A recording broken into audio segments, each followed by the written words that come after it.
What if I told you laws are meant to be broken? Would you believe me? Sounds crazy, right? But some laws collapse under their own weight. No loopholes, no tricks, just pure paradox. Buridan's bridge. Imagine this. A traveler stands before a bridge, his path blocked by a stern judge. The rules are simple. The judge declares, if you tell me something true, you may cross. But if you lie, you'll be thrown into the river. The traveler smiles and replies, you will throw me into the river. In that moment, law, logic, and order collapse. Why? Because if the judge throws him in, the traveler's words become true, which means he should have been allowed to cross. But if the judge lets him cross, the statement becomes false, a lie. So the traveler should be thrown in. No matter what the judge chooses, he breaks his own rule.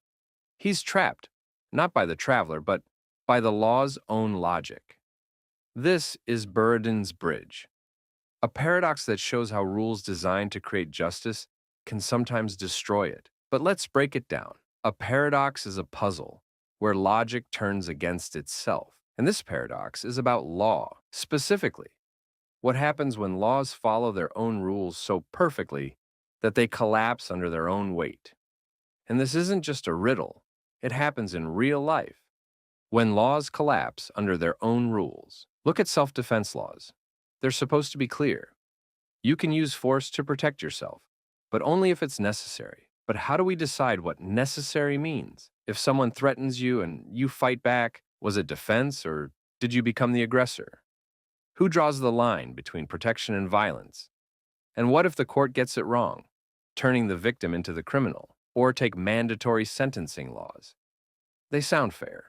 Equal punishment for equal crimes. But what if the defendant is a teenager who made a single, reckless mistake? Should the judge be forced to destroy a life simply because the rule says so? Buridan's bridge, in its simplest form, is that same contradiction. Follow the law, and justice fails. Break the law, and justice prevails.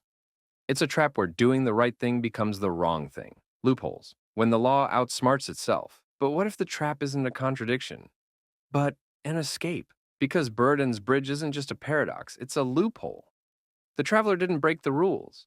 He used the rules to break the system. And in real life, loopholes aren't puzzles, they're power. Take the insanity defense. In many legal systems, if you commit a crime but prove you were mentally incapable of understanding your actions, you may avoid prison. It's a safeguard. Because punishing someone who can't tell right from wrong isn't justice, but it's also a loophole. Because if someone manipulates that defense, they can walk free. The same law that protects fairness can also let the guilty escape it, or consider double jeopardy laws. These laws say that if you're found not guilty, you can never be tried again for the same crime, no matter what. It protects the innocent from endless prosecution. But if someone beats the system once, even by lying, cheating, or hiding evidence, they are untouchable forever. A rule meant to protect fairness can end up protecting injustice. Then there's corporate personhood, a legal concept that treats companies as people. It lets corporations own property, sue, and be sued. But unlike real people, corporations don't die. They don't go to prison, and they can hide behind endless layers of bureaucracy. If a corporation commits a crime, who gets punished? Usually, no one, because you can't throw a building into jail. All these laws, meant to create fairness, can become tools for injustice. Rigid rules crush mercy. Flexible rules create loopholes. And that brings us to the real question behind Buridan's bridge. If laws can punish you for following them, or help you escape by bending them, then who really holds the power? You, or the law itself? When justice and law don't agree, the traveler didn't defeat the judge. He defeated the system. The judge could only follow the rule, and the rule led him into chaos. Because Buridan's bridge isn't just about logic, it's about choice. And in real life, that choice happens every day. Imagine a company bound by contract. A sudden crisis hits. Costs skyrocket. If they honor the deal, they'll go bankrupt. If they break it, they'll face a lawsuit. The law says, keep your promise. But reality says, if you do, you'll lose everything. Or think about politics. A candidate promises lower taxes and better healthcare, but once elected, they claim the numbers don't add up. Were they lying, or did the system trap them in promises they could never keep? Everywhere, boardrooms, courtrooms, parliaments, law and reality collide. And someone is always forced to choose: follow the rule or break it for a reason. But what happens when the cost isn't money, but a life? Because the traveler's paradox was logical, but the next dilemma is moral. If you were the judge, would you follow the law, knowing it leads to injustice? Or would you break it, knowing justice demands it? And if you broke it, would you still be innocent? The trolley problem. Imagine a train speeding down the tracks. Up ahead, 5 people are tied to the rails, helpless. But you're standing by a lever. Pull it, and the train switches tracks. The 5 survive, but on the other track, there's one person. And if you pull that lever, they die. Do nothing. 5 lives are lost. Take action. 1 life is on your hands. This is the trolley problem, one of the most famous thought experiments in ethics. But let's break it down. A dilemma, simply put, is when every choice feels wrong. And here, the choice is brutal. Do you let people die by inaction or kill by action? But here's the twist. In most legal systems, if you do nothing, you're not guilty. But if you pull the lever, you've committed murder. Why? Because under the law, action matters more than outcome. It's called the doctrine of acts and omissions. Doing nothing may cause harm, but taking action that causes harm is what makes you criminally responsible. And this isn't just a thought experiment. Real laws carry the same weight when law punishes action but not inaction. Take Good Samaritan laws, or rather, the lack of them. In most countries, if you see someone drowning, burning, or bleeding, you have no legal duty to help. You can stand, watch, even record, and walk away. You won't face a single consequence. But if you try to help and fail, if you make it worse, you could be sued. The law, ironically, protects your inaction more than your action. But what if the law forces your hand? What if the lever isn't a choice but a duty when the law forces you to pull the lever? Imagine a doctor in an ICU.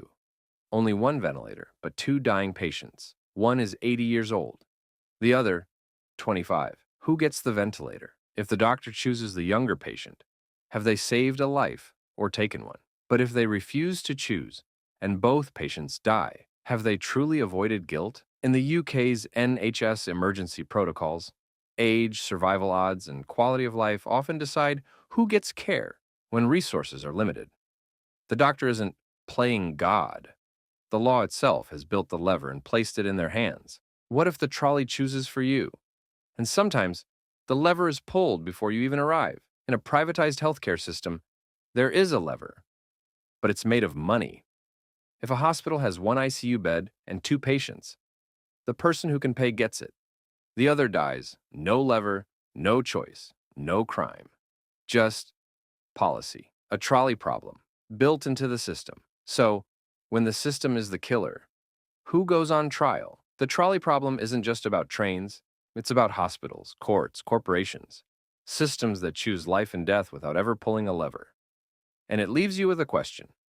When laws punish action but protect inaction, when policies kill without accountability, when the system becomes the executioner, is doing nothing really innocence? Or is it a crime we've simply chosen not to see? And that leads us to a dilemma where the system knows it's wrong, but punishes you for following its rules. The next paradox: the moment the law pulls the trigger and blames you for holding the gun.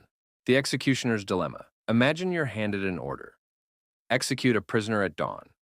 The law is clear, and your role is absolute. But here's where it gets complicated. What if the prisoner receives a pardon, but you never get the message? You carry out the sentence, only to learn later that you killed an innocent man. Now, who should be punished? You, the executioner, or the system that failed you? This is the heart of the executioner's dilemma, a paradox where justice turns on itself, punishing those who simply follow orders. But let's break it down. A dilemma in simple terms is when you're stuck between two bad choices. And this dilemma is especially tricky because it challenges the very idea of responsibility. Can you be guilty if you followed the law perfectly, if you did what the system demanded? Or does the blame shift to the system itself, exposing a crack in how laws handle mistakes? History is filled with real-life echoes of this dilemma. Take the Nuremberg trials after World War II. Soldiers and officers claimed they weren't guilty of war crimes because they were just following orders, but the courts ruled otherwise. They decided that laws, even those handed down from a government, aren't always just, and that following orders, when those orders are evil, doesn't erase guilt. But here's where it gets more complicated. What if the law itself is unclear or flawed? In 1947, in the U.S. case United States versus Keenan, a Marine followed his superior's orders and committed a crime. But unlike the soldiers at Nuremberg, Keenan was found guilty because American law states that following unlawful orders is no defense. The problem? What counts as unlawful isn't always clear until it's too late. So, the executioner's dilemma asks us, is it justice if the system punishes those who follow its rules? And if laws can shift blame onto those carrying them out, who really holds the power? People, or the law itself? And that brings us to something even more chilling. What happens when a law isn't just unclear, but impossible to follow? Because sometimes laws don't just punish disobedience, they punish obedience too. Double jeopardy. Imagine this. A man stands trial for a crime he swears he didn't commit. Murder. The evidence is thin. The jury deliberates. The verdict, not guilty. Relief washes over him. But days later, new, undeniable proof emerges. Security footage, DNA, a confession from an accomplice. The world knows he did it. Justice demands a retrial. But the law says, no. This is double jeopardy, a principle that states no one can be tried twice for the same crime, no matter what evidence comes after. But why would the law protect the guilty? Let's break it down. What is double jeopardy? Double jeopardy is a legal rule that says once a person is found not guilty, they can't be prosecuted for the same crime again. It's built on a simple idea. The state gets one chance to prove guilt. No do-overs, no retries. Why? Because without this protection, the government could drag someone to court endlessly until they break. A single trial is justice. An endless parade of trials is persecution. But what happens when justice itself is the casualty, the cost of closure? When the guilty walk, free double jeopardy doesn't care about truth, it cares about finality. And sometimes that means justice slips through the cracks. Take the case of O.J. Simpson. Acquitted of murder in 1995, public opinion screamed guilt, but the jury said otherwise. Years later, Simpson wrote a book chillingly titled, If I Did It, but the courts couldn't touch him. Double jeopardy had locked the door forever. But here's where it gets tricky. Because double jeopardy doesn't mean you can't pay.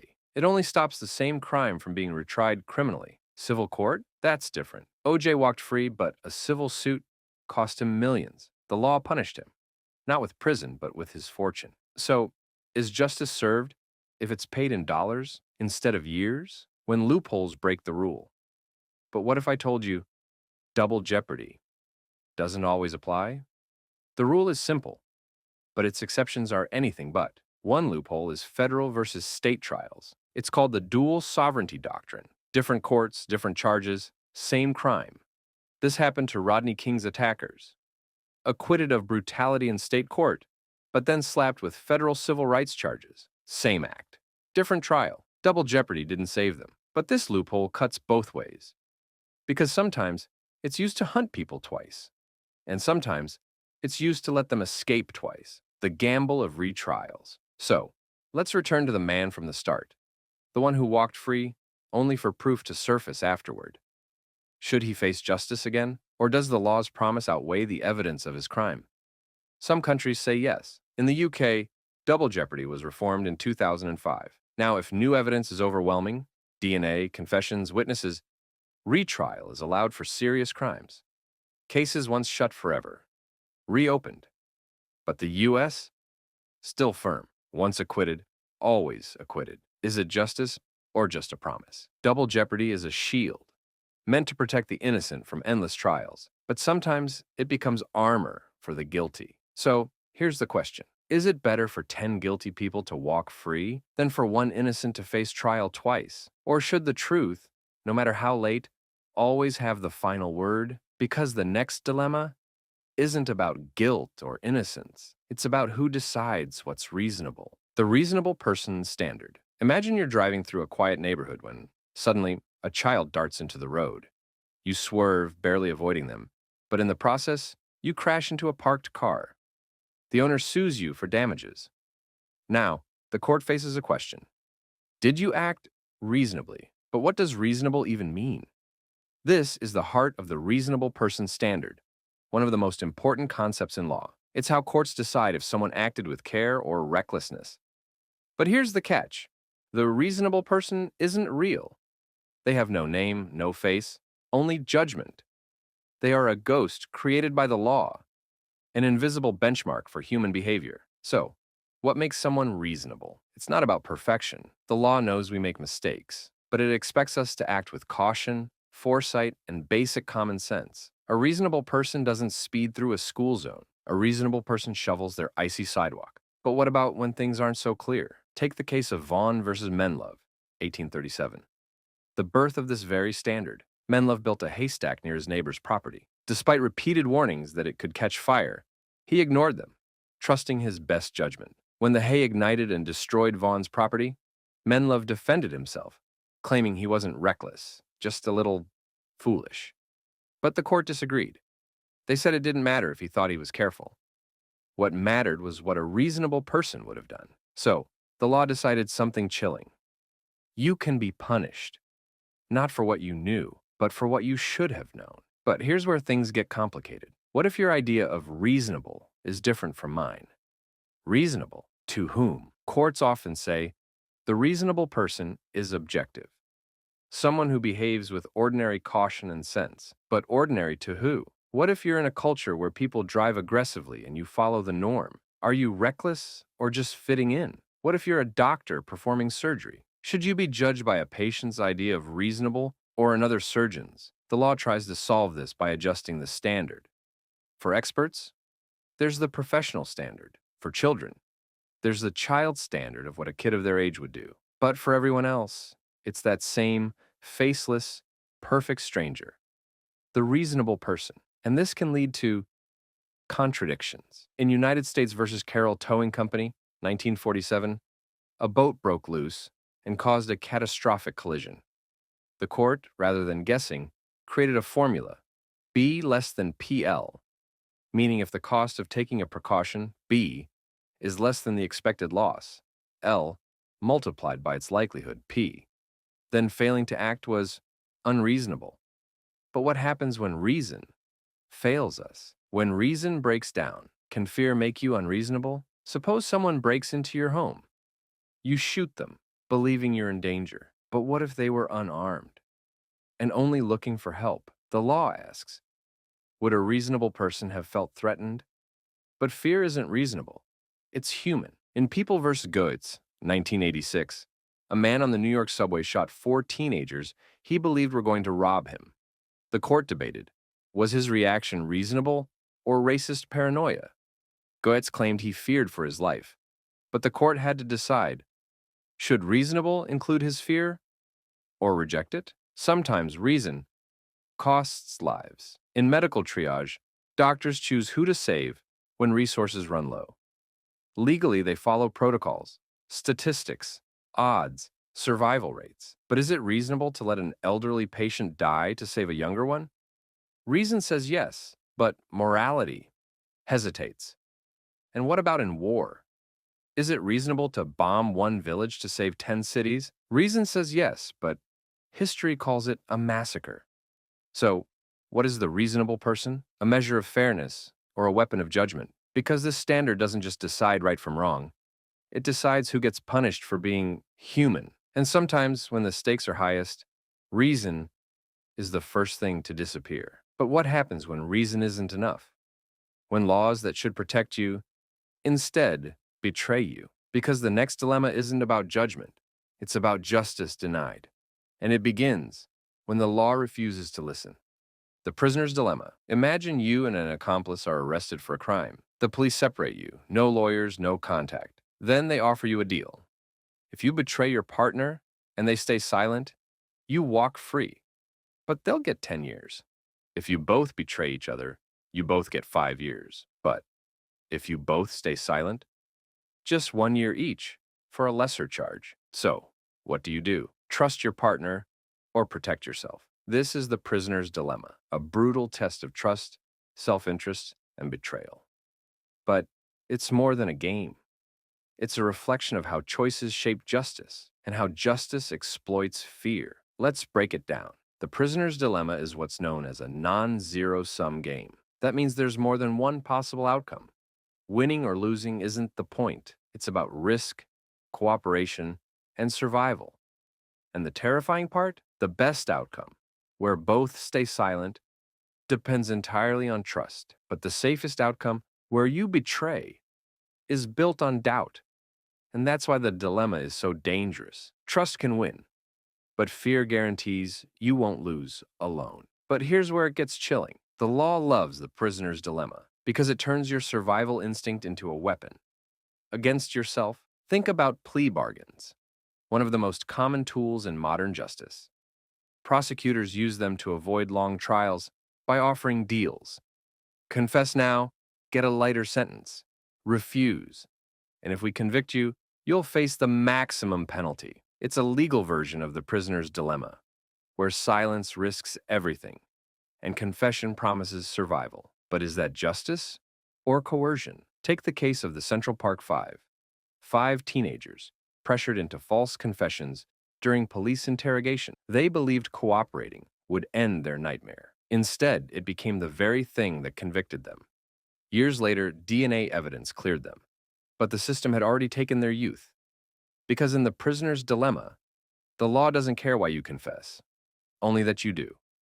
But this dilemma isn't just about crime and punishment. It shapes our society, our politics, and our wars. During the Cold War, the US and the Soviet Union faced their own prisoner's dilemma, stockpiling nuclear weapons out of fear that the other would strike first. Cooperation, disarming, meant peace. But betrayal, launching first, meant survival.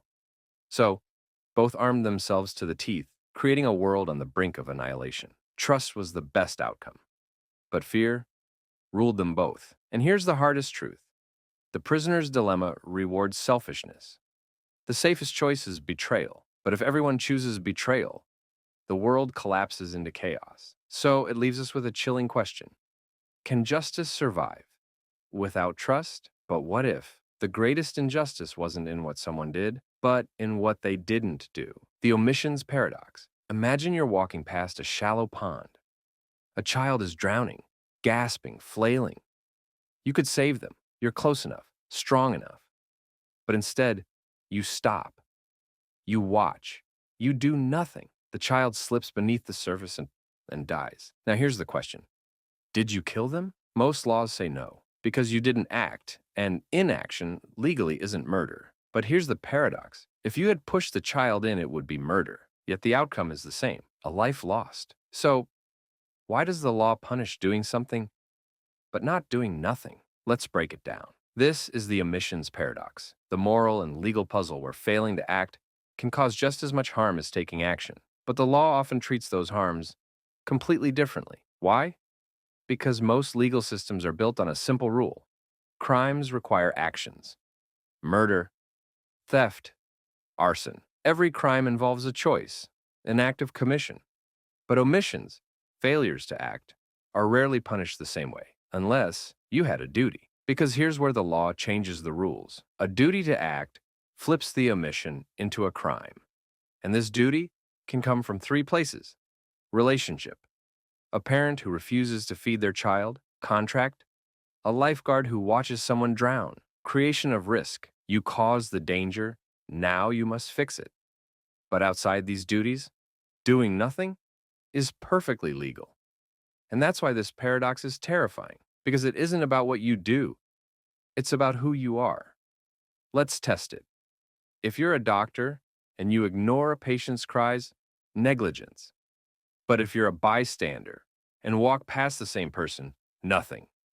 Same inaction, different outcomes. But why does the law draw this line? Because laws fear a slippery slope where punishing inaction becomes endless. If you're guilty for not saving a drowning child, are you guilty for not donating to charities that save starving children? The law protects inaction to protect freedom. But what happens when that freedom costs lives? Take the infamous case of Kitty Genovese, murdered in New York in 1964. 38 neighbors heard her screams, yet no one helped. No one called the police until it was too late. But legally, none of them could be charged because the law doesn't punish cowardice, only actions. But here's where it gets truly twisted. Sometimes the law does punish inaction when it's convenient. During the financial crisis of 2008, top executives watched their banks crumble, knowing millions would lose their homes and savings. But because they never committed fraud, only failed to act, few faced justice. And in war crimes tribunals, leaders often escape punishment by claiming they never gave the order, as if failing to stop atrocities somehow absolves them. So, when is doing nothing the worst crime of all? This paradox forces us to ask, does justice come from what we do or from what we fail to stop? But what if the law's greatest betrayal was when it punished you, not for what you did, but for what you couldn't possibly know? The insanity defense. Imagine a man commits a brutal crime, cold, merciless. He stands in court, but instead of pleading guilty, he says 4 chilling words. I didn't know better, not because he's lying, but because his mind was broken. This is the insanity defense. A legal argument that says, if you can't understand your actions, you can't be punished for them. But here's the question. Is it justice or an escape hatch for the guilty? Let's break it down. What is the insanity defense? The insanity defense is simple in theory. If someone commits a crime but can't understand right from wrong, the law treats them as sick, not evil. Because punishment is about choice. And if your mind was too broken to choose, the law says, you shouldn't be in a prison. You should be in a hospital. But how do you prove someone's mind? The battle for the mind. The Monacton rule. The test most courts use today comes from a case nearly 200 years old. The Monacton rule. It started with Daniel Monacton, a man who believed the British Prime Minister was out to kill him. So, he tried to strike first and shot the wrong man. In court, his lawyers didn't argue he wasn't guilty. They argued he couldn't be, because his delusions controlled him. The judges agreed, and from that case, a rule was born. To plead insanity, you must prove you didn't understand what you were doing, or you didn't know it was wrong. Seems fair. Simple. But here's the problem. The mind isn't simple, mad, or manipulative. The insanity loophole. The insanity defense is rare, used in less than 1% of cases, but when it works, it works. Take the case of John Hinckley Jr., who shot President Ronald Reagan in 1981. His motive? A twisted obsession with actress Jodie Foster. His defense argued he wasn't a killer. He was mentally ill. The jury agreed. Verdict, not guilty, by reason of insanity. And instead of prison, he spent decades in a hospital. But the public wasn't satisfied, because they didn't see a man escaping illness. They saw a man escaping justice. When the insane walk free, here's the fear with the insanity defense. What if they're lying? Because the moment someone says, I was insane, they shift from criminal to victim. And sometimes, that shift lets monsters walk free. Like Ed Gein, the real-life inspiration for horror films like Psycho. He was found insane, but his victims were just as dead. So, who really pays when the insane can't? But what if it's worse? What if the insane can't escape at all? Because the insanity defense isn't always a loophole, sometimes it's a life sentence disguised as mercy. In the case of Kenneth Donaldson, he was locked in a psychiatric hospital for 15 years. Not because he was dangerous, but because he once suffered a breakdown. No crime, no trial, just forgotten. And here's the chilling twist. He fought for his release, and the court agreed he was sane. But the hospital refused to let him go. Because under the law, they didn't need proof of his guilt.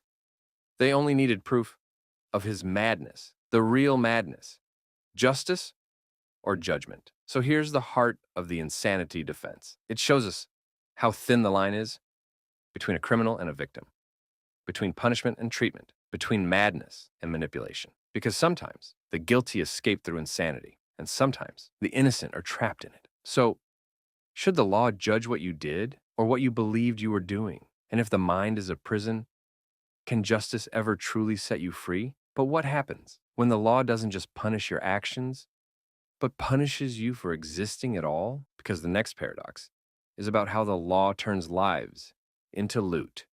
The Ship of Theseus. Imagine a ship, strong, proud, and worn by the waves. Over the years, its wooden planks rot and are replaced one by one, until one day every single piece is new. Not a single original plank remains. But here's the question. Is it still the same ship? This is the Ship of Theseus, a thought experiment about identity, about what makes something what it is. But this isn't just a riddle from philosophy. It's a question the law faces all the time. Because if you change something piece by piece, when does it stop being what it was and start becoming something new? The law of identity. Who or what are you? In law, identity is everything. Contracts, property, even your very name. The law clings to labels. But what if identity can shift? Take companies. Corporations constantly merge, restructure, and rebrand. But under the law, they stay the same person. Same rights, same debts, same crimes.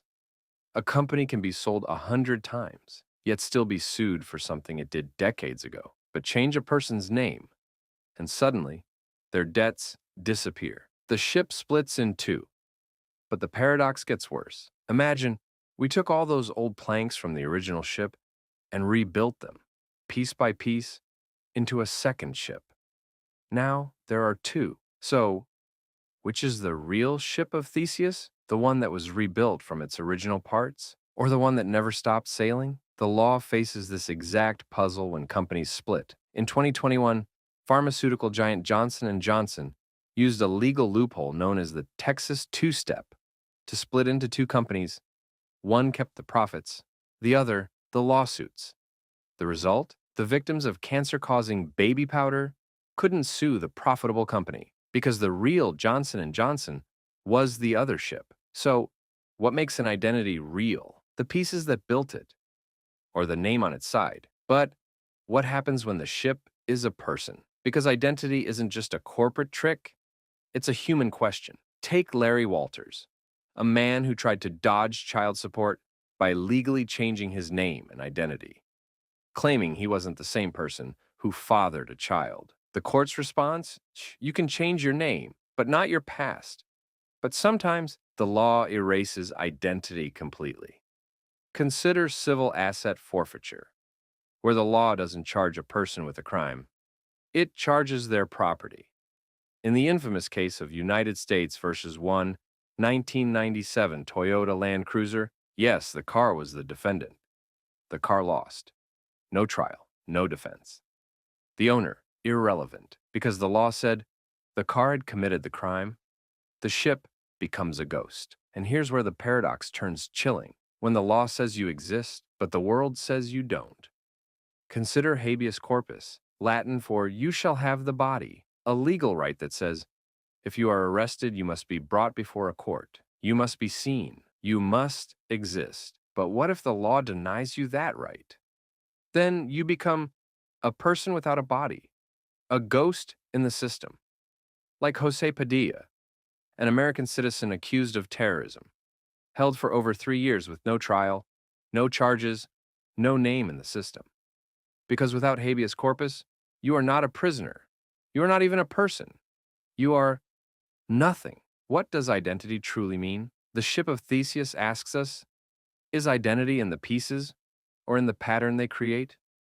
Because laws cling to names, but justice clings to truths. So, when the law replaces your name, your body, your rights, are you still you? Because the next paradox is about how the law can erase not just your identity, but your entire past. Ex post facto laws. Imagine you're living your life, following every rule, then one day, the rules change. But here's the catch. The law now says that what you did yesterday was a crime, and worse, you're going to prison for something that wasn't illegal when you did it. This is the terror of ex post facto laws. Laws that criminalize actions after they've already been committed. It's punishment from the past, justice turned into a trap. And it forces a chilling question. Can you truly be guilty if you broke a law that didn't exist? Ex post facto is Latin for after the fact. Laws that reach backward to punish what was once legal. These laws don't just rewrite rules, they rewrite time. Suddenly, yesterday's innocence becomes today's crime. And the punishment? It arrives from the future. But why would any society create laws like this? Because without them, monsters could walk free. Yet with them, anyone can be made a criminal. In 2003, California extended the Statute of Limitations for child abuse cases, allowing victims to sue even if the legal deadline had passed. But the change was retroactive, meaning people were charged for crimes the law had already forgiven. When the case hit the U.S. Supreme Court, the ruling was clear.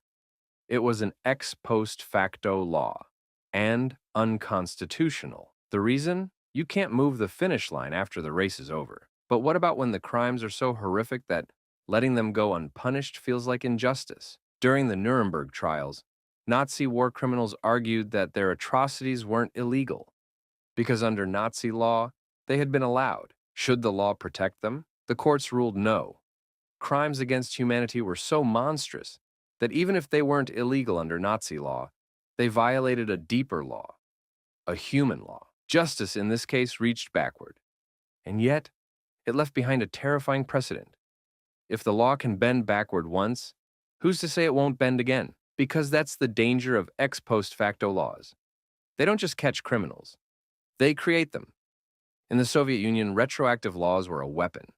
Entire communities woke up as criminals. Not because they broke a law, but because the law broke them. But here's where things get more complicated. What if the law should reach backward? Imagine you were sentenced to life under an unjust law.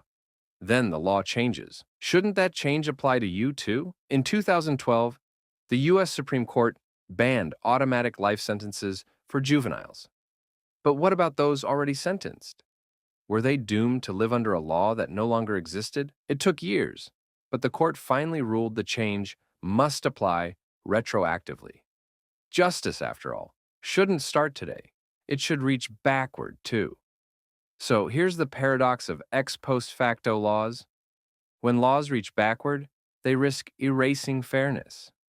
But when laws refuse to reach backward, they risk erasing justice. The real question is, should justice be a straight line or a loop? Should the law ever reach backward to catch a criminal? If it means it could reach backward to catch you, because the next paradox isn't about changing the past. It's about erasing it. The right to be forgotten. Imagine you've made a mistake, something you regret. Maybe you broke the law, maybe you didn't. But the internet doesn't care. It remembers everything. Your face, your name, forever tied to your worst moment. And every time someone searches your name, it's there, haunting you. But what if you could erase it? What if the law gave you the power to make the past disappear? This is the right to be forgotten, a legal concept that lets people erase their digital footprints. It says, you shouldn't be defined by your past forever. But it also asks a dangerous question. Who decides what should be remembered and what should be erased? The right to be forgotten was born from a real case, a man named Mario Costella Gonzalez. In 2014, he sued Google because when people searched his name, they found an old newspaper article about his debts he had paid off years ago. But the internet kept reminding everyone. Gonzalez argued, the debt was gone, so why shouldn't his past be gone too? The case reached Europe's highest court, and the ruling was groundbreaking. Google was ordered to erase the links. For the first time, the internet, a space built to remember everything, was told to forget. But the problem? Forgetting is dangerous. Because erasing the past doesn't just remove regret, it can remove truth. What happens if a corrupt politician demands their scandals be erased, or a company hides its environmental crimes under the mask of privacy? Should criminals have the right to disappear their sins from the public eye? And where do we draw the line between privacy and public good? In Germany, courts allowed a man convicted of murder to have his name scrubbed from search engines after serving his sentence. The argument? He deserved a fresh start. But newspapers protested, saying history itself was being rewritten. The public wasn't entitled to forget. They were entitled to know. Yet here's where it gets more complicated. The internet never forgets, but it does distort. Because the internet's memory is shallow. It remembers headlines, not context. It remembers scandals, not redemption. And sometimes, the crime the internet punishes isn't what you did. It's simply being found. In the US, a woman lost a job because a mugshot from her youth surfaced online, despite having no criminal record. She asked the website to remove it. They demanded payment. Entire businesses now profit from selling shame, and then charging victims to erase it. But here's the twist. In the US, the right to be forgotten doesn't exist. The First Amendment protects speech, and that includes the truth, even if the truth destroys you. So, the law faces an impossible choice. Erase the past, and risk erasing justice, or preserve the past, and risk turning it into a prison. The right to be forgotten is more than a legal question. It's a question of power. Because he who controls what is forgotten controls what is remembered. So, here's the real paradox. Should the law protect you from your past, or protect the world from losing its past? Because the next paradox isn't about hiding the truth. It's about proving it through pain. Trial by ordeal. Imagine you're accused of a crime, but there's no evidence, no witnesses, just your word against the law's suspicion.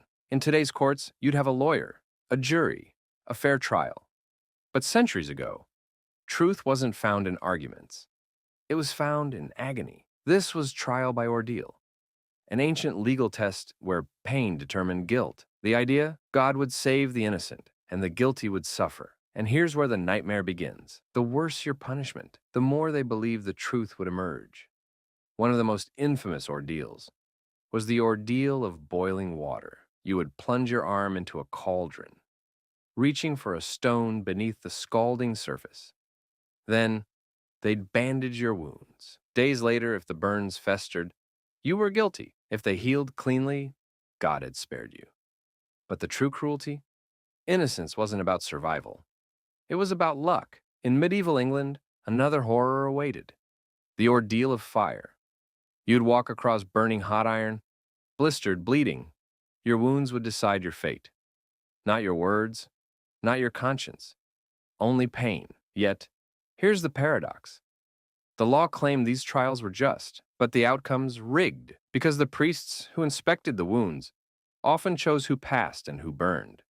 A nobleman might emerge healed, while a peasant was doomed by divine judgment. And when the church itself realized this injustice, they banned it. In 1215, the Pope declared trial by ordeal barbaric. But here's where it gets chilling. The practice never truly disappeared. It just changed form. In Salem, Massachusetts, during the witch trials, accusers claimed witches could be found through ordeal. Women were thrown into lakes. If they floated, they were witches. If they sank, innocent, but drowned. The logic hadn't changed. It was still pain as proof. But what if I told you this idea never truly left our legal system? Because modern laws still ask, how much suffering proves guilt? Think about interrogations, sleep deprivation, hours of questioning. The goal? To break you until you confess. But here's the truth. Pain doesn't reveal guilt. It reveals desperation. People confess to escape suffering, even when they're innocent. In the US, more than a quarter of DNA exonerations involve false confessions. Why? Because under pressure, pain wins. Or consider bail laws. Today, if you can't pay bail, you stay in jail before trial. The system punishes poverty, as if it were proof. So, what is trial by ordeal? If not a system that says, if you suffer enough, you must be guilty. And here's the most twisted part. Sometimes suffering saves you. During medieval ordeals, some survived not because of divine protection, but because priests would secretly cool the water or rush the bandages. They knew the system was cruel, so they bent it. And that's the real secret of trial by ordeal. It was never about truth, it was about power. Because when pain becomes proof, the law decides who feels it and who escapes it. But what happens when the law hides the pain? Not in fire or water, but in the fine print? Because the next paradox is about how the law traps you in rules older than time. The rule against perpetuities. Imagine you've built an empire, land, wealth, power, and you want to keep it in your family forever. So you write it into your will. This land stays in my bloodline no matter what. But the law says, no, not forever, because forever is illegal. This is the rule against perpetuities, a law that stops the dead from controlling the living. It says you can't trap property in endless chains of inheritance that stretch beyond generations, because the law believes the dead may own the past, but the living own the future. But here's where it gets twisted. The law designed to break chains often becomes a chain itself, the law that breaks wills and families. The rule against perpetuities, often called RAP, is one of the most feared concepts in law. It has ruined fortunes, broken families, and confused even judges. But at its heart, it's simple. No one should control wealth from beyond the grave. So, what does the rule say? It declares that if you leave property with conditions, those conditions must happen within 21 years after the death of a person alive when the will was made. In short, if you try to control property beyond the next generation plus 21 years, the law erases your rule. Because the law believes control ends with life. But what happens when the rule breaks the wrong chains? The tycoon who lost to time. A wealthy magnate named Johnston thought he had beaten the system. His will demanded that his heirs keep his land untouched for 100 years after his death. He wanted his empire preserved forever. But decades later, his family faced ruin. They needed to sell the land to survive, yet his will was ironclad. No sales, no escape, until the courts invoked the rule against perpetuities. 100 years? Too long. The dead had overstepped their reach. The will shattered. The land sold. The tycoon's wishes erased. But here's where the nightmare begins. Because sometimes it's not the dead who suffer, it's the living. When confusion destroys fortunes, the rule against perpetuities is a monster. Not because it's cruel, but because it's confusing. In Lucas versus Ham, 1961, a lawyer botched a will, breaking the rule. The heirs, furious, sued him for malpractice. But the court did something shocking. They ruled for the lawyer. Why? Because the rule was so famously complex, even getting it wrong was considered reasonable. But what happens when confusion doesn't just protect lawyers? It destroys families. The estate that vanished overnight. In the 1980s, a man named Benson tried to leave his fortune to his grandchildren. But a single error in his will triggered the rule against perpetuities. The result? The entire inheritance, millions, was erased. No fraud, no crime, just gone. Because the law didn't care about his intentions. It only cared about its deadline. The children didn't just lose their fortune. They lost their future. To a technicality, when the rule crushes giants, even giants can fall. Just ask Disney. When Walt Disney built his Florida empire, he created a private government, Reedy Creek Improvement District, to control his land. It was his ultimate power play. He didn't just own the land, he owned its future. But decades later, in a showdown with the state of Florida, the rule of perpetuities struck back. The state voided Disney's agreements because they tried to control the land's future, too far beyond the legal limit. Not even Disney, the master of fantasy, could escape the law of time, the rule that outlived its purpose. The rule against perpetuities was created centuries ago to stop feudal lords from controlling land for centuries. But today, it's a relic, more confusing than protective. So states started breaking it. In the U.S., Florida replaced the 21-year limit with 360 years. South Dakota abolished it entirely. Now, the rich can control wealth forever. So, The law, built to fight power, now protects it. Who owns the future? The rule against perpetuities isn't about property. It's about control. Because here's the real question. Do you own what you leave behind? Or does it own you? Should your will control your wealth after death? Or should the future belong only to the living? And if you can't own the future, can you ever truly own anything at all? Because the next rule isn't about owning time, it's about owning guilt. Even when you never pulled the trigger. The Poisoned Chalice. Imagine you're standing in court, accused of a crime you didn't commit. The prosecutor offers you a deal. Plead guilty, and we'll go easy on you. You're innocent, but if you refuse and lose at trial, you face decades behind bars. So, do you gamble your life on truth, or do you drink from the poisoned chalice and accept guilt to survive? This is the essence of the poisoned chalice, a legal dilemma where justice is poisoned by pressure, a choice designed to save you, but crafted to destroy you. The bargain that breaks the innocent. The poisoned chalice appears most clearly in one place: plea bargains. A plea bargain is a deal. You plead guilty to a lesser charge in exchange for a reduced sentence. It sounds simple, but the system behind it is anything but fair. In the US, more than 97% of criminal cases end in plea deals. Not trials, but why? Because the system makes the cost of innocence too high. The trial tax. When justice costs too much, if you reject the plea and go to trial, the system punishes you, not for your crime, but for your defiance. It's called the trial tax, where sentences after trial are far harsher than those offered in a plea. Prosecutors use it as a weapon. Take the deal, or face the full force of the law. And it works, even on the innocent. The Innocence Trap. Take the case of Caliph Browder, a teenager accused of stealing a backpack. He refused to plead guilty because he was innocent, but without bail. He spent 3 years in jail awaiting trial, most of it in solitary confinement. The plea offer was clear: confess and go home. But Caliph wouldn't drink from the chalice. He clung to the truth, and the system crushed him. When charges were finally dropped, it was too late. The damage done. Caliph took his own life, a victim of justice, the ultimate weapon, the death penalty. But what happens when the poisoned chalice costs more than years? It costs your life. In Lamont Reese's case, prosecutors used the death penalty, not to punish, but to persuade. They offered a chilling deal: plead guilty, and we'll spare your life. Go to trial, and we'll seek death. Innocent or not, the message was clear: drink or die. But what happens when you can't swallow the truth? Because sometimes the chalice isn't forced on you. It's handed to someone else. The fatal confession. When justice consumes the truth in the Central Park. 5 teenagers were offered a poisoned chalice of a different kind.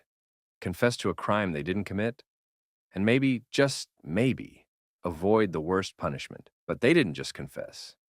They were coerced. Hours of interrogations, no sleep, no parents, just fear. The result? They drank and were swallowed by the system. Years later, DNA evidence proved their innocence, but their lives already poisoned. Why does the system offer a poisoned cup? Because the system was built for efficiency, not fairness. Trials are slow, expensive, but pleas, fast, cheap, and they make prosecutors look like winners. But every shortcut cuts down the truth, because when innocence becomes too costly, justice becomes too cheap. The final sip. Justice or survival. The poisoned chalice isn't a choice. It's a trap. It turns justice into a gamble, where truth becomes a liability and guilt becomes survival. So here's the question. Can a system that thrives on confessions ever truly know the truth? And if justice is just a deal, can it ever be just? Because the next paradox isn't about pleading guilty. It's about pleading to exist. Habeas corpus. Imagine you're seized in the dead of night.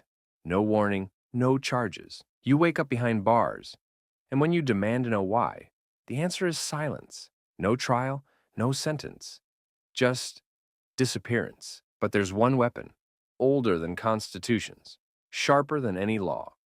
Habeas corpus, Latin for "you shall have the body." But in truth, it means something more. You have the right to exist before the law. Habeas corpus is the legal command that forces the state to produce you in court and justify your detention. It doesn't ask if you're guilty. It asks, do you even have the right to be here? Or have they stolen you from the law itself? But what happens when the law refuses to answer its own question? The law that freed kings and slaves habeas corpus is more than a law, it's a challenge. A demand that power show its face. Its roots trace back to medieval England, where kings could imprison enemies without trial. But in 1679, Parliament passed the Habeas Corpus Act, declaring that no one could be held indefinitely without being brought before a court. The message was clear. Even the king cannot cage you without reason, but the power of habeas corpus didn't stop at kings. It shattered chains. In 1859, Dred Scott, an enslaved man, filed for his freedom under habeas corpus, arguing that living in a free state made him free. The U.S. Supreme Court denied him, but his case sparked the fires of abolition, because sometimes habeas corpus isn't about winning freedom, it's about exposing injustice. But what happens when the state decides it no longer needs to explain? When rights disappear. During the Civil War, Abraham Lincoln, the man who would free millions, did something unthinkable. He suspended habeas corpus. Why? Because rebels were disrupting the Union, and the government wanted to imprison suspects without trial, innocent or guilty. It didn't matter. And when the Supreme Court objected, Lincoln ignored them, because sometimes even democracy fears the law it created. The War on Terror, a battlefield without rights. But habeas corpus didn't die in history. It was buried in Guantanamo Bay. After September 11th, the U.S. created a prison where suspects vanished. No charges, no trials, no names. Prisoners were held for years, some never knowing the accusations against them. And when they begged for habeas corpus, the government said, "You are enemy combatants. The law does not see you." But the Supreme Court fought back in Boumediene versus Bush, 2008, ruling that even suspected terrorists have the right to challenge their imprisonment. Because if you can strip habeas corpus from one, you can strip it from anyone. The body without a name. But here's where it gets chilling. Sometimes the system grants habeas corpus, only to trap you with it. In 1989, William Harris, a man with schizophrenia, was detained in a psychiatric hospital. He filed for habeas corpus, demanding his release. But the court, instead of freeing him, declared him incompetent to make the request. His own mind used against his freedom. He wasn't a prisoner, he was a ghost. A body, without rights. Can you lose your right to exist? Habeas corpus is supposed to be absolute, but history shows it has cracks. Governments suspend it in wars, ignore it in prisons, deny it through technicalities. But what if the law itself forgets you, the secret prisoner? When habeas fails completely, meet Jose Padilla, a U.S. citizen, arrested on American soil, but labeled an enemy combatant. No trial, no lawyer. For 3 years, he sat in isolation, not in a foreign prison, but in his own country. And when his lawyers demanded habeas corpus, the government refused. The message was clear: you exist, but not in the eyes of the law. Habeas corpus isn't about guilt. It's about power. Because here's the truth. Habeas corpus doesn't care if you're guilty. It cares where you are and who put you there. It forces the state to step into the light, to prove that the chains you wear aren't forged from shadows. Because without it, the state doesn't need a prison. It only needs silence. But what happens when the law sees you and traps you anyway? Because the next paradox isn't about disappearing. It's about being seen and set up. The Entrapment Paradox. Imagine this. You're minding your business when someone approaches you with a plan, a quick job, easy money, no strings. You hesitate. It's illegal. You know that, but they keep pushing, persuading, pressuring, until finally you agree. The next moment, you're in handcuffs. But here's the twist. The person who lured you into the crime was the police. And now you're the criminal. This is the paradox of entrapment. where the law claims to stop crime by starting it. What is entrapment? Entrapment is a legal defense. It says, yes, I committed the crime, but only because the government made me. In simple terms, you weren't caught breaking the law. You were coerced into breaking it. But here's where it gets tricky, because the law doesn't forbid the police from tempting you. It only forbids them from pushing you beyond your will. So, where's the line between a trap and a test? The barber who became a drug lord by force. Take the case of Jacobson versus United States, 1992. Jacobson was a retired farmer with no criminal record, but federal agents suspecting him of illegal purchases began sending him suggestive advertisements. Month after month, they baited him. And after 26 months, he finally ordered illegal material. Immediately, he was arrested, but the Supreme Court stepped in and ruled that he had been entrapped. The reason? The crime wasn't born from intent. It was born from pressure. The law had created the criminal when the trap becomes the crime. But what happens when entrapment is the goal, not the mistake? Consider the FBI's anti-terrorism stings. Agents often approach vulnerable individuals, outcasts, loners, and feed them everything: the plan, the weapons, even the motivation. In the case of James Crumedy, the FBI paid an informant to befriend him and offered him $250,000 to bomb a synagogue. Crumedy, who had no resources or plan, went along with it and was sentenced to 25 years in prison. His defense? Entrapment. The court's response? He showed predisposition to commit the crime. But here's the chilling question. Did the police catch a terrorist or create one? Predisposition, the law's escape hatch. The key to winning an entrapment defense is proving you weren't already willing to commit the crime. But here's the catch. The government can claim predisposition from almost anything: a criminal record, a bad tweet, or even your refusal to say no quickly enough. And if they decide you are likely to break the law, then their pressure, their traps, their schemes don't count as entrapment at all. It's a loophole so wide, entrapment defenses almost always fail. When fear writes the law, the war on drugs, the war on terror, the war on crime. In every war on wrongdoing, the law gives itself permission to preempt crime.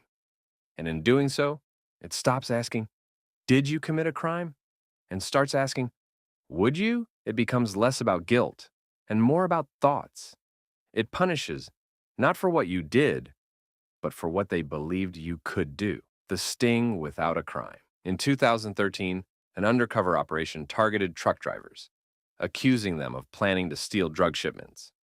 But here's the problem. The drugs never existed.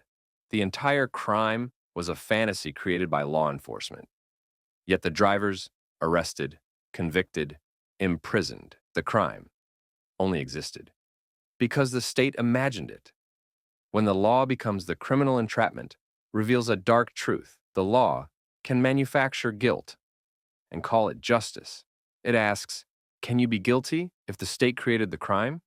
It's justice turned inside out. Where the cops lie is legal, but your agreement is criminal. But what happens when the law stops creating crimes and starts creating walls? Because the next rule isn't about how the law traps you. It's about how it blocks you, even when you're in the right. The spite fence. Imagine this. You finally bought your dream home, a perfect view, sunshine, and peace. But one morning, your neighbor builds a towering wall right on the property line. No windows, no purpose, just spite. It blocks your view, your light, your joy. But here's the worst part. It's legal, because the law says it's his property, his rules. This is the spite fence doctrine, a paradox where property rights collide with human pettiness, and the law becomes blind. What is a spite fence? A spite fence is exactly what it sounds like, a structure built not for use, but for revenge. And while it seems like petty neighbor drama, it has sparked lawsuits, shattered fortunes, and tested the limits of property law for centuries, because it asks a chilling question: can the law protect your rights, even when you're wrong? The man who built a monument to hatred. Take the infamous case of Sutro versus Ottenheimer, a 0897. In San Francisco, Adolf Sutro, a wealthy landowner, fought bitterly with his neighbor Ottenheimer. So, Sutro built a 30-foot-tall fence, blocking his neighbor's sunlight and his entire ocean view. The fence served no purpose. It wasn't a building. It wasn't for privacy. It was a monument to hatred. But here's the twist. The court ordered the fence torn down. Why? Because in California, you can own your property, but you can't weaponize it. The court ruled, property rights end where malice begins. But what happens when the law protects spite? In other states, the law protects your right to be petty. Consider the case of Wilson versus Handley, 2002. A homeowner built a 20-foot-high wall just to block his neighbor's sunlight. The neighbor sued, citing California's right to light law. But the court ruled the wall was legal. Because here's the chilling part in property law. Motive doesn't always matter. If it's your land, you can build what you want, even if your only goal is spite, the price of petty wars. But the real victims aren't just neighbors, they're communities. In Cahill versus Morrow, 2011, a property owner in Rhode Island built a 10-foot fence to cut off his neighbor's access to the street, trapping them. The neighbors had used that path for decades, but the law said the fence was legal. And when they tried to fight back, the court ruled the road belonged to the property owner. The neighbors lost their only route because the law valued ownership over reason. When property rights become weapons, here's the paradox property law says. You have the absolute right to control your land. But what happens when control becomes cruelty? The spite fence doctrine asks, does ownership mean you can destroy not just property, but happiness? The war between property and humanity. In some places, laws try to fight back. In California, a fence built solely for spite is illegal. In Vermont, the law says your property use cannot harm neighbors without reason. But in most states, the law stays silent because property rights were built to defend ownership, not kindness. When spite costs more than money. But here's the irony. The true cost of spite is never in court fees. Because most spite fences don't stay up forever, they fall. With friendships, peace, and community, in the end, the fences are torn down, but the damage stays. But what happens when the law doesn't just allow spite but forgets what a crime even is? Because the next law doesn't ask what you built.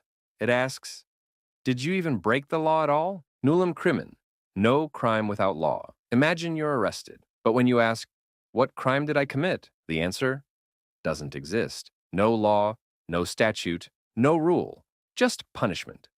This is the nightmare that the principle of nullum crimen, nulla poena sine lege, was created to prevent. It's Latin for no crime without law, no punishment without a rule. In other words, if it wasn't a crime when you did it, it can't be a crime after. It sounds simple, but it's a rule that has been broken by dictators, by courts, even by democracies. Because this principle isn't just about law, it's about power. Who defines crime? And who gets to break the rules when rules don't exist? What is nullum crimen, nulla poena, sine lege? This principle is the backbone of every just legal system. It says, you can't be punished for something that wasn't illegal when you did it. You can't be punished under vague laws. You can't be punished unless the law is clear. Because without it, laws don't protect you, they hunt you. But here's where the nightmare begins. Because sometimes, the law forgets its own rule. When justice became retroactive, take the Nuremberg trials, 1945. After World War II, Nazi leaders were charged with crimes against humanity. But here was the problem. There was no law against crimes against humanity at the time. The Nazi lawyers argued, this violates nullum crimen.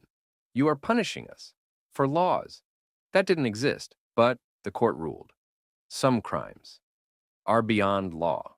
The world agreed, but a door had opened, one that couldn't be closed. When democracies break the rule, the United States, a country built on justice, broke this rule too. In the case of Carmel versus Texas, 2000, a man was convicted of assault under a new law, a law that didn't exist when the crime was committed. The U.S. Supreme Court reversed the conviction, saying it violated Nullum Crimen. But here's the chilling part. It was a 5-4 decision. Nearly half the court was willing to let the rule break. When laws are vague, guilt is a guess. But what if the problem isn't retroactive laws, but laws that are so vague that anything can be a crime? In the Soviet Union, a law called Article 58 punished counter-revolutionary activity. But what was counter-revolutionary? Anything the state wanted it to be. Writing a poem, talking to a foreigner, even silence became a crime.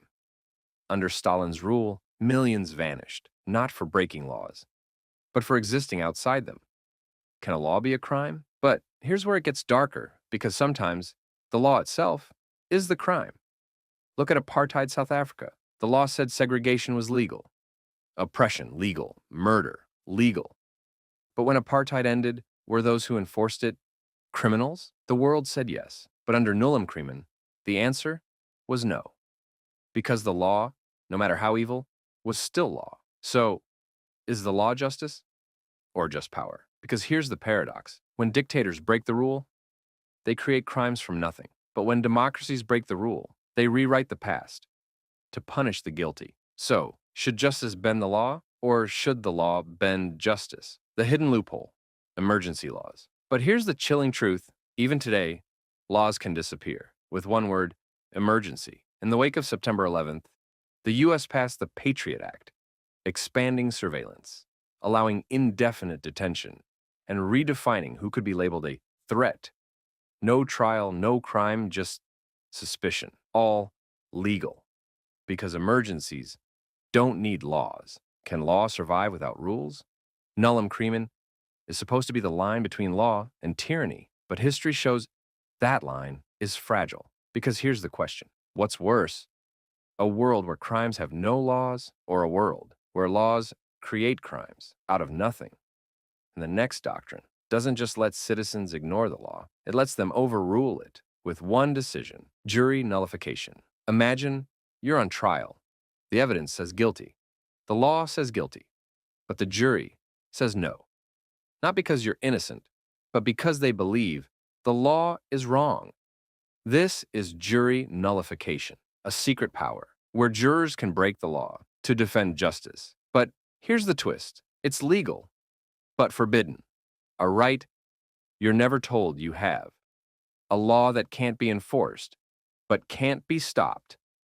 Jury nullification happens when a jury ignores the law and acquits the accused, even if the evidence proves guilt. In other words, they don't just judge the defendant, they judge the law itself. And here's the nightmare. The verdict is final. No appeal, no override. The people become the law. But is that justice or anarchy? When jury nullification changed history, in the 1850s, slavery was legal. Runaway slaves were criminals. The Fugitive Slave Act ordered juries to send them back to their masters. But the juries refused.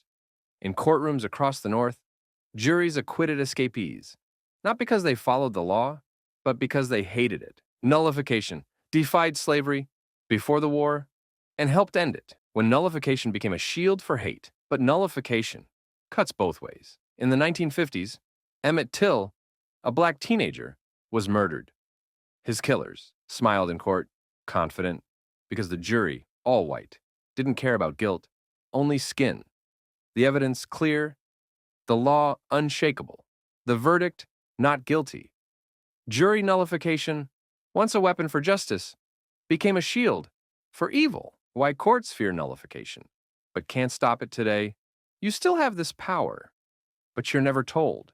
Judges forbid lawyers from even mentioning it, because courts fear that if jurors knew, every trial would become a battle, not over guilt, but over the law itself. But here's the paradox.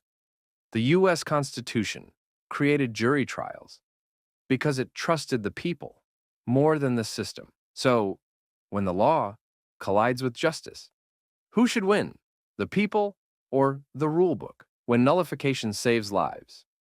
In 2010, a Montana man was caught selling a tiny amount of marijuana, facing years under mandatory sentencing laws. The jury refused to convict. not because he wasn't guilty, but because they believed the law was wrong. Their defiance did more than free him. It shamed the lawmakers and forced reform. But what if nullification goes too far? Nullification breaks the law to serve justice. But what if the jury's justice is personal? What if they ignore science, ignore truth, and let a killer walk because of bias or ignorance or hate? What if the law stops protecting people and starts protecting prejudice? Because here's the terrifying truth. Jury nullification can't be controlled. It's not a law. It's a weapon. That belongs only to the people who wield it. So, is jury nullification justice or rebellion? Jury nullification isn't about guilt. It's about power. The power to say no. The power to reject laws that deserve to be broken, but also the power to destroy justice by ignoring it. So, who should have the final say? The law or the people who judge it? Because the next doctrine asks something colder. What if even a mistake could convict you forever? The honest mistake doctrine. Imagine you're driving late at night. You pull onto what you think is an empty road. Suddenly, a crash. Someone's hurt, but you swear you never saw the sign. The police arrive. They believe you. The mistake was honest, but the law doesn't care. Because under the honest mistake doctrine, good intentions don't always mean innocence. What is the honest mistake doctrine?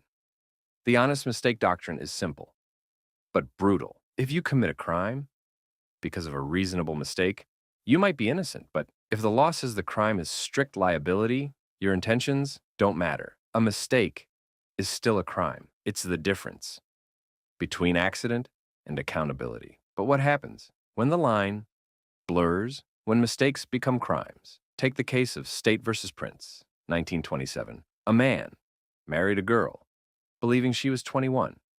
She told him. Her family confirmed it, but she was 16. The law said her age made the marriage a crime, even though the husband truly didn't know. But the court said intent didn't matter, because some laws can't be broken even by mistake. Strict liability, where mistakes are illegal.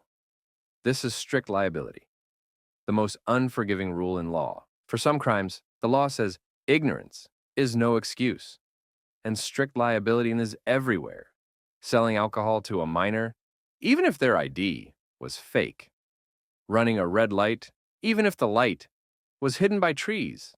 Possessing illegal substances, even if someone put them in your bag. No excuses, no defenses, just guilty.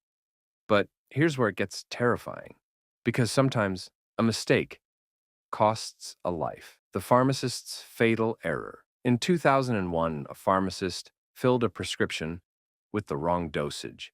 The patient, a child, died. The pharmacist had no intent, no malice, only a mistake. But the law charged her with manslaughter. Why? Because the law said a professional has a duty where mistakes aren't accidents, they're failures. But here's the twist. The jury refused to convict. Because can justice ever punish someone who never meant to harm? But what if ignorance is deadly? What if a mistake endangers lives? In People v. Marrero, 1987, a corrections officer carried a loaded gun, believing his job allowed it.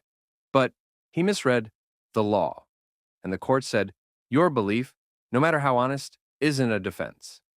Why? Because if anyone could claim ignorance, the law would collapse. The true horror, when the law can't decide. So, is the honest mistake doctrine a shield or a trap? Because sometimes the law forgives, and sometimes it destroys. But who decides which mistake deserves mercy and which demands punishment? The chilling question. Can we criminalize being human? Mistakes are human. The law is not. But the honest mistake doctrine asks something colder. Should we punish outcomes or intentions? Because if we judge mistakes only by consequences, then accidents aren't accidents, they're crimes. So, here's the real dilemma. If the law can punish you For being wrong, are you ever truly safe? Because the next doctrine doesn't just punish mistakes, it punishes inaction. The no duty to rescue rule. Imagine you're standing by a lake. A child falls in, struggling, gasping, seconds from drowning. You're close enough to reach out, close enough to save them. But you don't move. You simply watch. The child disappears beneath the water. And when it's over, the law says you've done nothing wrong. This is the no duty to rescue rule, one of the coldest principles in law. It states that you are never legally required to save someone, even if saving them would cost you nothing. Because the law punishes actions, not inactions. It values personal freedom, even when that freedom means walking away from a life you could have saved. But how did such a rule come to exist? And why does the law protect indifference more than compassion? The logic is unsettling but simple. Laws are built to set boundaries for actions. They forbid murder, theft, and assault. Things you do. But not saving someone? That's something you don't do. And forcing people to act to help would mean punishing them, not for their choices, but for their silence. But what happens when silence costs a life? In 1964, a woman named Kitty Genovese was attacked outside her New York apartment. She screamed for help. Her neighbors, over 30 of them, heard her cries. Some watched from their windows. No one intervened. No one even called the police until it was too late. The attack became infamous, not just for its brutality, but for the bystanders' inaction. Yet, despite public outrage, the law was clear. They broke no laws. They owed her no duty to help. But here's the darker side. When people do step in to help, the law can sometimes punish them for trying. In the United States, if you attempt to rescue someone and make their situation worse, you can be held legally responsible for the outcome. Imagine you pull someone from a burning car, but they suffer further injuries because of your actions. You could be sued for damages. The law whispers, do nothing. It's safer. Yet some places defy this logic. In countries like France, you can be prosecuted for walking away from a person in danger. Their duty to rescue laws make it a crime to ignore someone in life-threatening need. But even these laws have limits. You are not required to risk your own life, only to help if it's safe. But what if the danger is something you caused? Here, the rule shifts. If you create a hazard, if you hit a pedestrian, start a fire, or cause an accident, you must help, even if you didn't mean to cause harm, because the law now sees your inaction not as silence, but as abandonment of your responsibility. But sometimes, the law gets it horrifyingly wrong and punishes heroes instead of cowards. In 2007 in China, a man named Peng Yu helped an elderly woman who had fallen. She survived, but later sued him, claiming he had caused her fall. Shockingly, the court sided with her. Their reasoning? Why would he help unless he felt guilty? Peng Yu was ordered to pay damages, and the result? A wave of fear. Across China, people stopped helping those in need, terrified that compassion could cost them everything. So, should the law force people to be heroes? Or would that create a world where helping others is done from fear, not kindness? Critics argue that a law commanding compassion turns morality into obligation and freedom into coercion. But defenders of the rule ask, what good is a society that protects selfishness over life? Because here's the paradox. Inaction isn't always harmless. Sometimes doing nothing kills. So, is the real crime in the act or in the choice not to act? Should we measure innocence by what someone did or by what they refused to do? But if you think the law only fails to punish inaction, wait until you see what happens when the law defends those who choose to act by standing their ground. Stand your ground laws. Imagine this. You're walking to your car when a stranger approaches. Aggressive, unpredictable. Your heart pounds, your hands shake. The stranger steps closer. There's no time to think, only to act. You reach for your weapon.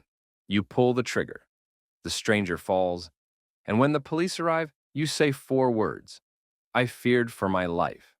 The officer nods. The investigation is brief. And soon, you're free to go. This is the power of stand your ground laws. laws that say you have no duty to retreat from danger. If you believe you are under threat, you have the right to use deadly force, without backing down, without running away. But here's the problem. These laws don't just protect self-defense, they redefine it. Because under stand your ground, the battlefield isn't a war zone. It's anywhere. Your street, your store, your front porch, and sometimes it's built on nothing but fear. The idea comes from an ancient legal principle, the Castle Doctrine, which says, your home is your castle. If someone breaks in, you have the right to defend it. No retreat, no surrender. But stand your ground laws take that concept and push it far beyond your front door. Now, the entire world is your castle, and in your castle, there are no second chances. But here's the chilling truth. When the law gives fear a license to kill, what happens when fear is blind? In 2012, Trayvon Martin, an unarmed black teenager, was walking home when he was confronted by a man named George Zimmerman. Zimmerman thought Martin looked suspicious. There was a struggle, a gunshot. Martin died. And Zimmerman claimed self-defense under Florida's Stand Your Ground law. The result? He was acquitted. The case sparked outrage. Not just because a child died, but because the law itself seemed to say, fear is enough. If you feel threatened, even without proof, you can kill, and the law will stand with you. But the deeper horror, stand your ground laws don't apply equally. A year before the Martin case, Marissa Alexander, a black woman from Florida, fired a warning shot into the ceiling to scare off her abusive husband. No one was hurt, but when she claimed self-defense under Stand Your Ground, she was sentenced to 20 years in prison. So, why was Zimmerman free while Alexander was jailed? Because Stand Your Ground laws protect more than self-defense. They protect perception. And perception is shaped by bias. Who looks like a threat? Who looks like a victim? And who the law decides is reasonable in their fear. The numbers are staggering. In states with Stand Your Ground laws, homicides have risen by up to 11%. Why? Because arguments that once ended with shouts now end with shots. And when cases go to trial, a disturbing pattern emerges. Defendants are more likely to walk free when their victims are black. But here's the final twist. Stand Your Ground doesn't always protect those who stand their ground. Sometimes, it protects the ones who started the fight. In 2018, a man named Michael Draka argued with a driver, Marquise McLaughlin, over a parking spot. The argument turned into a shove. Draka fell, then pulled his gun and killed McLaughlin. Under Stand Your Ground, he claimed he felt threatened, but surveillance footage showed McLaughlin was backing away. The public demanded justice.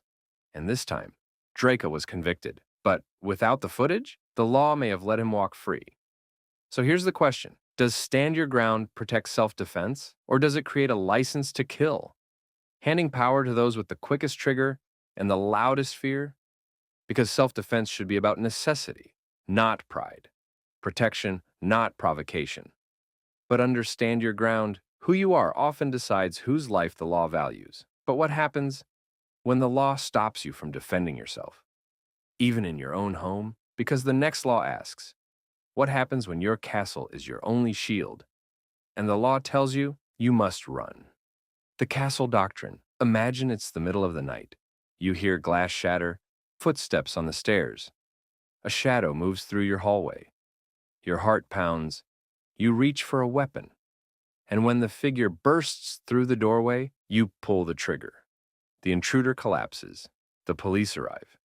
And when they ask what happened, you say 4 words. I was in my home. This is the Castle Doctrine, the legal principle that says your home is your castle, and in your castle, you have the right to defend yourself with deadly force. No duty to retreat. No obligation to run. The law stands with you because it believes if you are not safe in your home, where are you safe at all? The Castle Doctrine is one of the oldest ideas in law, rooted in the belief that a person's home is sacred. Under this doctrine, when someone breaks into your home, the law presumes you are in danger. You don't have to prove your fear. Your fear is assumed. But here's the twist. The law may protect you inside your home, but what happens when the battle starts before you ever reached the door. In 2019, Botham Jean, a 26-year-old accountant, was sitting in his Dallas apartment eating ice cream when his front door opened. A police officer, Amber Geiger, walked in. She wasn't in her home. She was in his. But she believed it was her own apartment. She thought Jean was an intruder, and she shot him dead. When Geiger went to trial, she tried to invoke a defense similar to the Castle Doctrine, arguing that because she believed she was in her home, she had the right to defend it. The court didn't accept it. She was convicted of murder, but the case left a chilling question. If the Castle Doctrine is built on belief, what happens when belief kills the wrong person? Because the Castle Doctrine was meant to protect victims, but sometimes it becomes a shield for killers. When the castle becomes a trap, the Castle Doctrine sounds simple.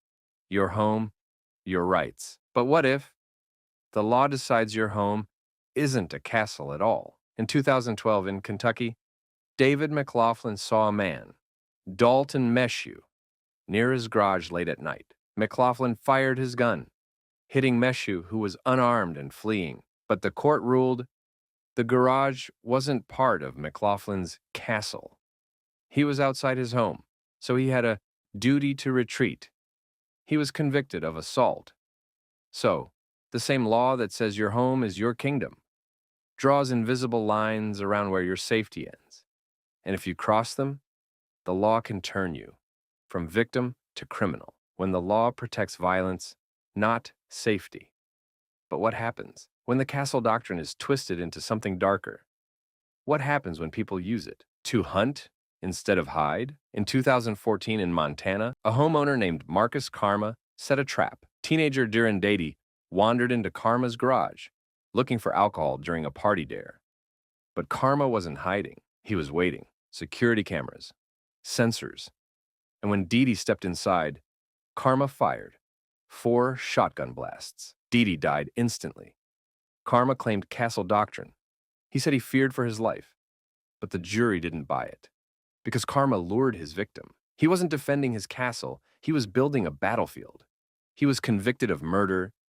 The castle walls aren't equal for all. But here's the cruelest paradox. The Castle Doctrine protects homes, but it doesn't always protect who's inside them. In 2017, in Florida, Ayanna Jones, a 7-year-old girl, was shot and killed by police during a raid on her home. No warning, no mercy. But her family had no Castle Doctrine defense because the law says your home is your shield until the law itself decides it isn't. The real question, whose castle counts? The Castle Doctrine is supposed to be simple. If you are attacked in your home, you may defend it. But here's the truth. The law doesn't always defend you. It defends who it believes belongs there. Because in the eyes of the law, fear has more power than walls, and belief has more power than truth. So here's the question. When the law says your home is your castle, who decides if you're the king or the intruder? Because the next law asks, what if you run from the fight, but the law says running is the crime? The Statute of Limitations. Imagine someone commits a crime, steals, defrauds, even kills. But instead of facing justice, they disappear. Years pass. Witnesses move on. Evidence fades. And one day, when they are finally found, the law says you're free to go, not because they're innocent, but because time ran out. This is the Statute of Limitations, the legal expiration date on punishment. It's a rule that says if prosecutors don't act quickly enough, the crime, no matter how real, no longer exists in the eyes of the law. Justice becomes a race, and when the clock hits 0, the guilty walk free. But why would the law protect criminals from consequences? Why would it reward waiting instead of truth? Let's break it down. Why does the law have a deadline? The Statute of Limitations is built on a simple idea. Justice needs fairness, and fairness needs memory. With time, witnesses forget. Evidence degrades, and a trial without facts becomes punishment without proof. But here's the problem. Time may erase memory, but it doesn't erase guilt. When time saves the guilty. In 2016, the world watched as comedian Bill Cosby faced trial for sexual assault. More than 60 women accused him, but only one case made it to court. Why? Because for most of his victims, the statute of limitations had already expired. The evidence was strong, the accusations credible, but the clock had run out. Cosby was convicted, but dozens of women never saw justice. And when his conviction was overturned years later, on a technicality, it felt like time itself had protected him, more than the law. The cold case catch-22. But here's the paradox. The law says, act quickly, but some crimes hide in time. Think of cold cases, murders with no leads, frauds with trails that vanish, and abuses where victims stay silent, out of fear, out of trauma, until it's too late. In 1996, DNA evidence solved the murder of 16-year-old Angie Dodge, but the killer couldn't be charged. The statute of limitations on rape had expired. The proof was undeniable, the science irrefutable, but the law said too late, not because he wasn't guilty, but because the calendar said so. The crimes that time can't erase. But here's where the law draws a chilling line, because for some crimes, there is no clock. Murder, treason, war crimes, and in many places, child abuse, have no statute of limitations, because the law knows some crimes don't fade, so neither should justice. But then the question becomes, why does time forgive some crimes but not others? Is a stolen fortune less deserving of justice than a stolen life when the clock is weaponized? But the most twisted use of the statute of limitations is when criminals use it as a strategy. In corporate scandals, fraudsters stall investigations, hiding documents, dodging subpoenas until the time limit expires. In the Enron scandal of 2001, executives manipulated financial reports, costing thousands their life savings. But by the time evidence fully surfaced, statutes of limitations had passed on many charges. Millions lost, and justice outpaced. When justice stops, but the damage doesn't, the statute of limitations protects the accused, but it leaves victims in the past. Because for them, time doesn't heal, it haunts. A stolen identity ruins finances for decades. A childhood assault destroys trust for a lifetime. But when they come forward, the law says, you're too late, not because they don't deserve justice, but because they didn't watch the clock. The law is changing, but slowly. In recent years, movements like the Me Too movement have forced states to confront this paradox. Statutes for sexual assault are being extended or abolished. California removed the time limit for rape. New York gave victims of child abuse decades to sue. But in most places, the clock still rules. So, who does time serve? The statute of limitations was meant to protect against false memories and endless prosecution. But often, it protects the guilty more than the innocent, because time doesn't erase crime. It only erases the chance to confront it. So here's the question. Is justice about speed or truth? Should the law favor the clock or the evidence? And if time can kill justice, was there ever justice at all? Because the next rule doesn't punish you for what you did, it punishes you for what you confessed. The involuntary confession paradox. Imagine you're in a room, cold, sterile, and silent. Two detectives sit across from you. The questions start, calm at first, but they don't stop. Hours pass, no sleep, no food, just pressure. You're told they have evidence, proof you can't deny. They say, confess now, and things will be easier. But here's the truth. They have nothing. No evidence, no witnesses, only your words and your breaking mind. So, you confess, not because you did it, but because you can't take it anymore.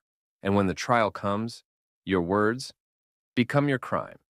This is the involuntary confession paradox, when the law, designed to find truth, instead manufactures lies. Why do people confess to crimes they didn't commit? The answer is chilling, because under pressure, the mind breaks before the truth does.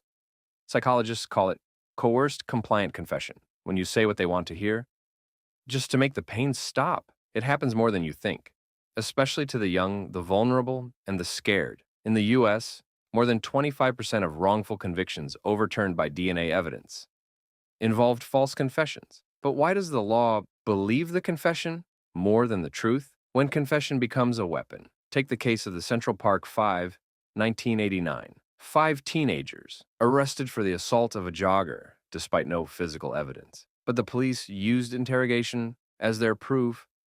Hours of questioning, no lawyers, no parents, just fear and pressure. Each boy broke. Each boy confessed. But each confession was a lie. Years later, the real attacker confessed, and DNA proved it. But the boys had already lost their childhood because the law believed words forged under fear more than the truth. Why would the law accept a false confession? Because the law trusts intent more than facts. A confession is seen as the ultimate proof, because only the guilty would admit guilt. But here's the paradox. The law creates the pressure, then punishes you for breaking under it. The science of breaking minds. Interrogations are designed to crack defenses, but they also crack reality. The most infamous technique, the Reed technique, used by police for decades, is a masterclass in psychological warfare. Step 1. Isolate the suspect. Cut them off from support. Step 2. Present false evidence. Break their confidence. Step 3. Offer a false escape. Confess, and it gets better. But here's what they don't tell you. This technique works, even if you're innocent, because under enough pressure, the brain stops solving the problem and starts escaping it. The price of breaking too soon. In 2010, Marty Tankleff was released after serving 17 years for murdering his parents. The evidence against him? His own confession. But the confession was a lie. At age 17, Marty was told during interrogation that his father, before dying, had said he was the killer. Broken and confused, Marty confessed, not to guilt, but to grief. Years later, the real killer was found, but the system had already taken his youth. When the law invents crimes, the involuntary confession paradox shows the system doesn't just fail, it creates the failure. Because here's the truth. Without the interrogation, without the pressure, without the lie, there is no crime. The law makes you break, then punishes you for breaking. But what happens when a confession is the only evidence? In the US, a confession alone can convict you, even with no supporting proof. No witnesses, no DNA, just your words. Spoken under duress. In the case of Juan Rivera, a man served 20 years for murder. On confession alone, DNA later cleared him. But the system never needed DNA. It only needed his broken words. Can the law break its own trap? Some states are changing. Illinois banned the use of lies in interrogations with minors. New York passed laws to record all interrogations. And courts are limiting the use of coerced confessions. But here's the chilling part. The burden of proof still falls on the accused. Because once you confess, the system sees you as guilty forever. The real paradox is the law seeking truth or power. The involuntary confession paradox asks, does the law want the truth or just an answer? Because if a confession can be created not from guilt, but from pain, then what is justice if the law writes the crime before the trial even begins? Because the next dilemma isn't about what you say, it's about what the law steals from you. Plea bargains, justice or coercion. Imagine you're facing trial, accused of a crime. The prosecutor offers you a deal. Plead guilty, get 5 years. Go to trial, risk 20. You know you're innocent, but the evidence, weak. The witnesses, unreliable. Yet the risk of losing is everything. So, what do you choose? Your freedom or your life? Because here's the truth. In the US, over 95% of criminal cases never reach trial. They end in plea bargains, deals made in backrooms, where justice has a price. But here's the question. Are plea bargains justice or legalized coercion? What is a plea bargain? A plea bargain is a deal. You plead guilty to a lesser charge in exchange for a lighter sentence. In theory, it's a shortcut to justice, saving time, money, and the uncertainty of trial. But in practice, it's something darker, a gamble, where the odds are stacked, and the house always wins. The pressure to plead. The power of a plea bargain isn't in the offer, it's in the threat. Because here's how the game works. Prosecutors, armed with mandatory minimum sentences, raise the stakes so high that trial becomes a death sentence. So they say, take the deal, 5 years, or roll the dice and risk life in prison. It's not justice. It's a hostage negotiation when innocence becomes a liability. But here's the real paradox. Plea bargains punish the innocent more than the guilty. Why? Because the guilty know what they did, they know how bad it can get. But the innocent, they trust that truth will save them until the system turns that trust into their trap. The price of refusing the deal. Take the case of Khalif Browder. At 16 years old, accused of stealing a backpack, he was offered a plea. Plead guilty, go home. But Khalif was innocent, and he refused to lie. So he went to jail and waited for his day in court. But the trial never came. 3 years in Rikers Island, 800 days in solitary confinement. No trial, no verdict, no justice, until the case was dropped. Khalif was innocent, but the damage was already done. Soon after, he took his own life, a victim, not of crime, but of justice denied. When the deal is the crime, plea bargains aren't about truth, they're about control. Because they shift power from jury to prosecutor. The Sixth Amendment guarantees your right to a trial, but plea bargains make that right too dangerous to use. The trial penalty, a loaded gun. The real weapon is the trial penalty and the punishment for daring to fight back.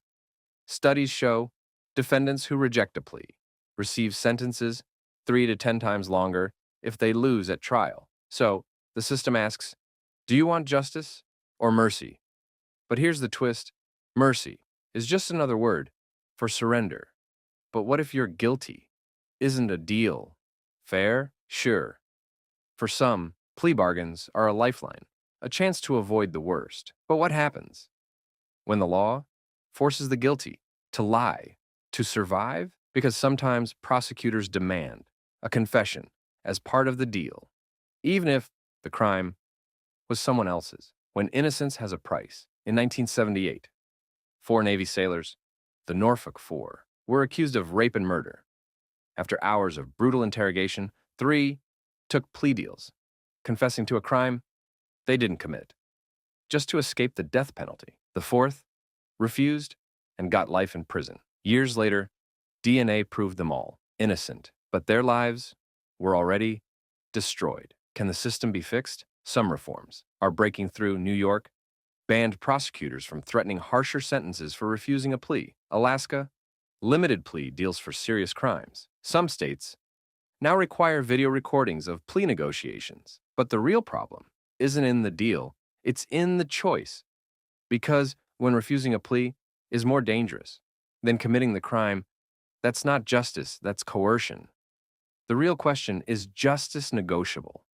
Plea bargains expose that the law cares more about closure than truth, but justice should never be a bargain. Because if your freedom can be bought, then guilt becomes just another price tag. And if the system fears the truth more than the trial, then the next dilemma isn't about what you say, it's about what the law forbids you from using. The fruit of the poisonous tree doctrine. Imagine this. A detective breaks into your home. No warrant, no permission, just a hunch. And in your drawer, he finds something incriminating. You're arrested, charged. Prosecutors say the evidence is clear. But here's the problem. The search was illegal. So, should the evidence count? This is where the law invokes a chilling phrase. The fruit of the poisonous tree. It means if the search, the tree, was illegal, then everything that comes from it, the fruit, is tainted. And tainted fruit can't be used in court. But here's where the paradox begins. Because sometimes the law throws out the truth just because of how it was found. What is the fruit of the poisonous tree doctrine? This doctrine is a cornerstone of U.S. law. It says, evidence obtained illegally cannot be used in court. Why? Because if the police break the rules, the law says they shouldn't profit from it. The rule comes from a landmark case, Wong Sun v. United States, 1963. Federal agents raided a man's home illegally. And later, they got a confession. The Supreme Court ruled the confession was poisoned because it only existed because of the illegal search. The message was clear. If the search was dirty, the evidence is rotten. But here's the twist. Sometimes the law throws out more than just the poison. It throws out the truth. When justice lets the guilty walk free, the fruit of the poisonous tree doctrine protects rights. But sometimes it suffocates justice. Take the case of People versus Dufour, 1926. Police found stolen property, but the search was illegal. The evidence thrown out. The thief walked free. Justice wasn't served, but the law was. But here's the real horror, because sometimes the poison spreads further than you'd ever expect. When the tree poisons everything, the doctrine doesn't just erase evidence, it erases everything the evidence leads to. Picture this. A detective, without a warrant, searches a suspect's phone, finds an address, raids that address, and rescues a kidnapping victim. But if the phone search was illegal, then the rescue was the fruit of that poison. The law says even the victim may be off limits as a witness, because everything traces back to a tainted tree. Is that justice or madness? The exceptions. When poison becomes clean. But here's where the doctrine twists, because not all poison stays poison. There are antidotes. The courts call them exceptions. The independent source rule. If the police find the same evidence from a legal search, it's clean. They say it came from another tree. The inevitable discovery doctrine. If the police would have found it anyway, the poison doesn't matter. The fruit becomes pure. This saved the case in Nix versus Williams, 1984. A man confessed to a murder, but the confession was illegal. Yet, the court ruled the body would have been found anyway.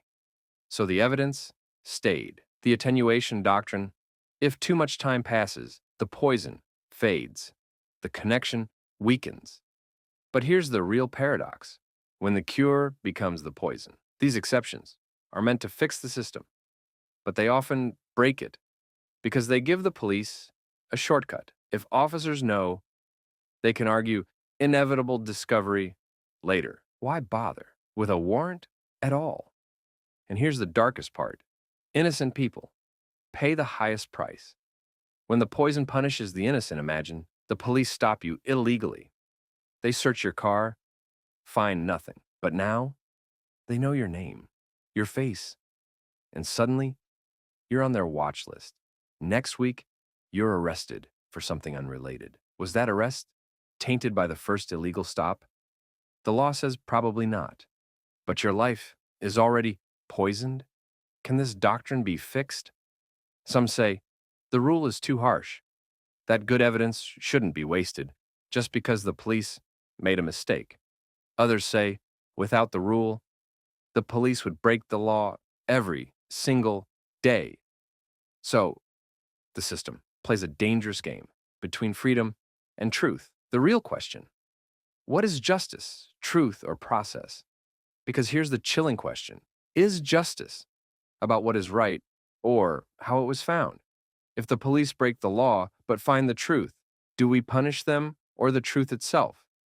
And if the fruit is thrown away, do we lose the poison or justice with it? Because the next paradox is about power, but not over truth, over time. The dead hand control. Imagine you've passed away, but your hand still controls the living. No voice, no presence, yet you decide who inherits, who prospers, and who suffers. This is the power of dead hand control, the ability to rule the world from beyond the grave. But here's where it gets chilling, because sometimes the dead don't just control wealth, they control lives, and the law lets them. What is dead hand control? Dead hand control is when someone uses their will or trust to control how their property is used long after they're gone. It's legal, but only up to a point, because the law fears one thing, the past, owning the future. That's why doctrines like the rule against perpetuities exist, to stop the dead from choking the living. But here's the twist. Even with those laws, the dead still reach back. The billionaire who ruled from the grave. Take the case of Leona Helmsley, The infamous Queen of Mean. When she died, she left $12 million to her dog. Yes, her dog. And her human heirs? Cut out. Helmsley's will demanded her fortune be used only to care for dogs. The courts reduced the dog's inheritance, but the money still flowed as she commanded. From the grave, she punished and controlled. But what happens when the dead don't just hoard? They dictate your life? The family shackled by a ghost's rules. In one notorious case, a father left his fortune to his children, but under one condition: they could never marry someone of a different faith. If they did, they lost everything. His children faced a choice: love or inheritance. The courts upheld the will, saying it was his right to control his wealth, even from the grave. So the father, though buried, still commanded their hearts. But here's where it gets darker, because sometimes the dead don't just control families. They control societies. When the dead control cities, did you know entire cities can be ruled by the dead? Look at Central Park, New York City. The land was gifted, but under one condition: it must remain a park forever. That's dead hand control, freezing land use in perpetuity. And here's the irony: what if the city needs housing, needs hospitals? The dead say no, because the dead, they can be the most stubborn landlords. When the law fights back against ghost laws exist to break dead hands, but they often fail. Even the rule against perpetuities, which limits control beyond 21 years, has been weakened. Today, some U.S. states, like South Dakota, allow dynasty trusts that last for centuries, meaning a wealthy family can rule their fortune for generations without ever letting go. So the dead no longer haunt, they own. But what happens when dead hands do more than control, when they destroy? Because sometimes the dead reach not to guide, but to punish. The clause that trapped generations. In the case of the Massey Trust, a coal tycoon left his fortune, but only for coal investments. The heirs couldn't invest in anything else. So when the world shifted to green energy, the family couldn't. They watched as their fortune crumbled because the dead chose their path. Forever. Can you ever escape a dead hand? The courts sometimes fight back. Unreasonable conditions. If the will's rules are too cruel, courts can void them. Public policy violations. If a condition is discriminatory, courts can break the dead hand's grip. Trust termination. Sometimes, if all heirs agree, a trust can be dissolved. But here's the problem. Wealth, power, and time are a prison built from paper and sealed by death. The real horror: the dead never let go. Because here's the truth. Even when you escape their contracts, you can't escape their influence. The richest families shape politics, economics, and power long after they're gone, and their rules aren't just in wills. They're in foundations, in charities, in laws. Dead hands don't just control, they sculpt history. So here's the real question. Is it freedom to let the dead rule the living? Should wealth be eternal, or should it return to the world? When life ends, and if you had the power, would you rule from the grave, or let the future breathe free? Because the next doctrine isn't about controlling property, it's about seizing it without ever pulling a trigger. Civil asset forfeiture. Imagine you're driving home, no crime committed, when suddenly you're pulled over. The officer checks your car and finds cash. No drugs, no weapons, just money. But then they seize your car and your cash without charging you with anything. This is civil asset forfeiture, a law that allows the government to take property, not from criminals, but from suspects. No trial, no conviction, just suspicion is enough. But how is this legal? What is civil asset forfeiture? Civil asset forfeiture lets the government seize property if they believe it's connected to a crime. But here's the catch. They don't charge you, they charge your property. Yes, your car, your house, your cash becomes the defendant. The case isn't you versus the state, chum. It's the United States versus $5,000 in cash. Or State of Texas versus 2016 Ford Mustang. It sounds absurd, because it is. But here's why they do it. It's easier. In a criminal case, the state must prove you're guilty beyond a reasonable doubt. But in civil forfeiture, they only need a suspicion, and the burden falls on you to prove your innocence. When the law became a business civil asset forfeiture, was supposed to target drug lords, money launderers, organized crime. But in reality, it targets ordinary people. Because here's the truth, the police keep what they seize.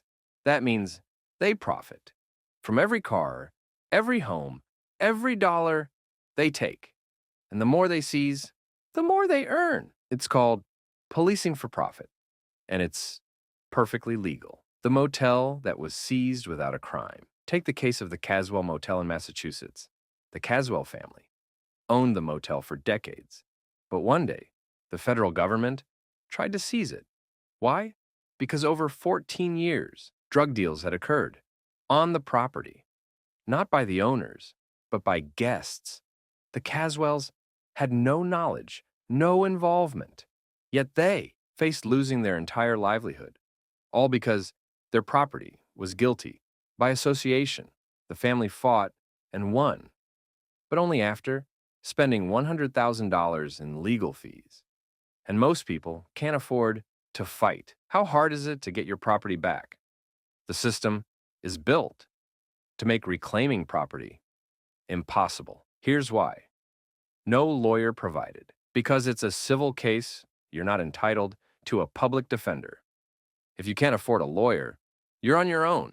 No jury trial. Forfeiture cases are decided by a judge, often the same system, that profits from your loss.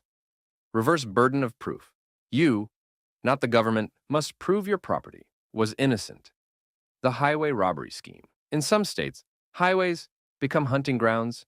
Police stop cars on flimsy pretexts and like a cracked taillight or air fresheners hanging from the mirror. Then they ask, "Do you have cash?" And if you do, they take it. Because in their eyes, why would you carry cash if not for a crime? How much is taken and where does it go? Every year, the government seizes billions. Between 2000 and 2019, federal agencies seized over $45 billion. And here's the worst part. In many states, up to 100% of the seized property goes straight into police budgets.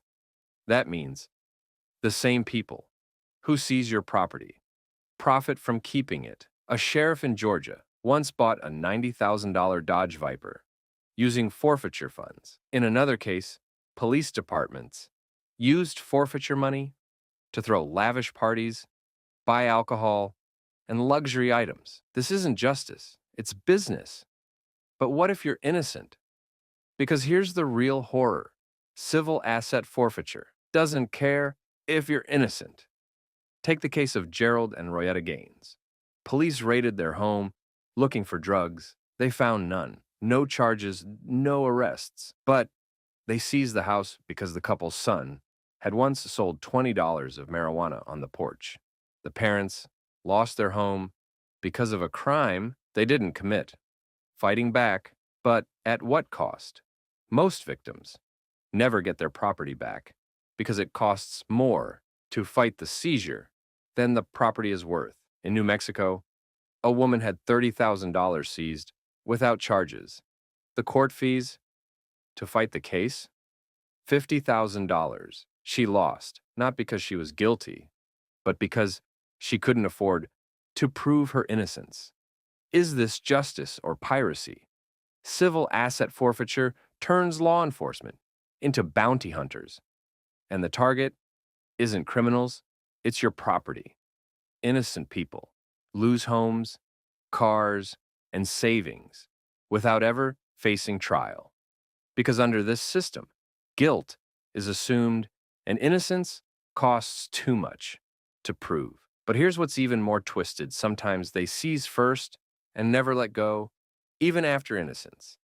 Because the next paradox isn't about losing what you own. It's about being punished, even after the system admits you shouldn't be. The doctrine of unclean hands. Imagine you've been wronged, cheated, defrauded, or robbed. You march into court, proof in hand, ready for justice. But instead of punishing the person who harmed you, the court turns its judgment on you. Not because you're wrong, but because you aren't clean enough for justice. This is the doctrine of unclean hands, a legal principle that denies you justice if you've acted immorally or unfairly. Even if you're the victim, the rule is simple. He who seeks equity must come with clean hands. In other words, if you've done something wrong related to the case, the court refuses to help you. Justice becomes conditional, not on who was harmed, but on who deserves to be heard. But what does the law consider unclean? That's where things get dangerous, because sometimes your hands aren't dirty from crime, but from imperfection. Take the case of Precision Instrument versus Automotive Maintenance, 1945. Two companies fought over a patent, but the companies seeking justice had obtained that patent through fraud. The Supreme Court threw out their case, not because their claim was false, but because their behavior was corrupt. The message was clear: even if you are right, if your path was wrong, you lose everything. But what if your so-called unclean hands aren't crimes, but mistakes?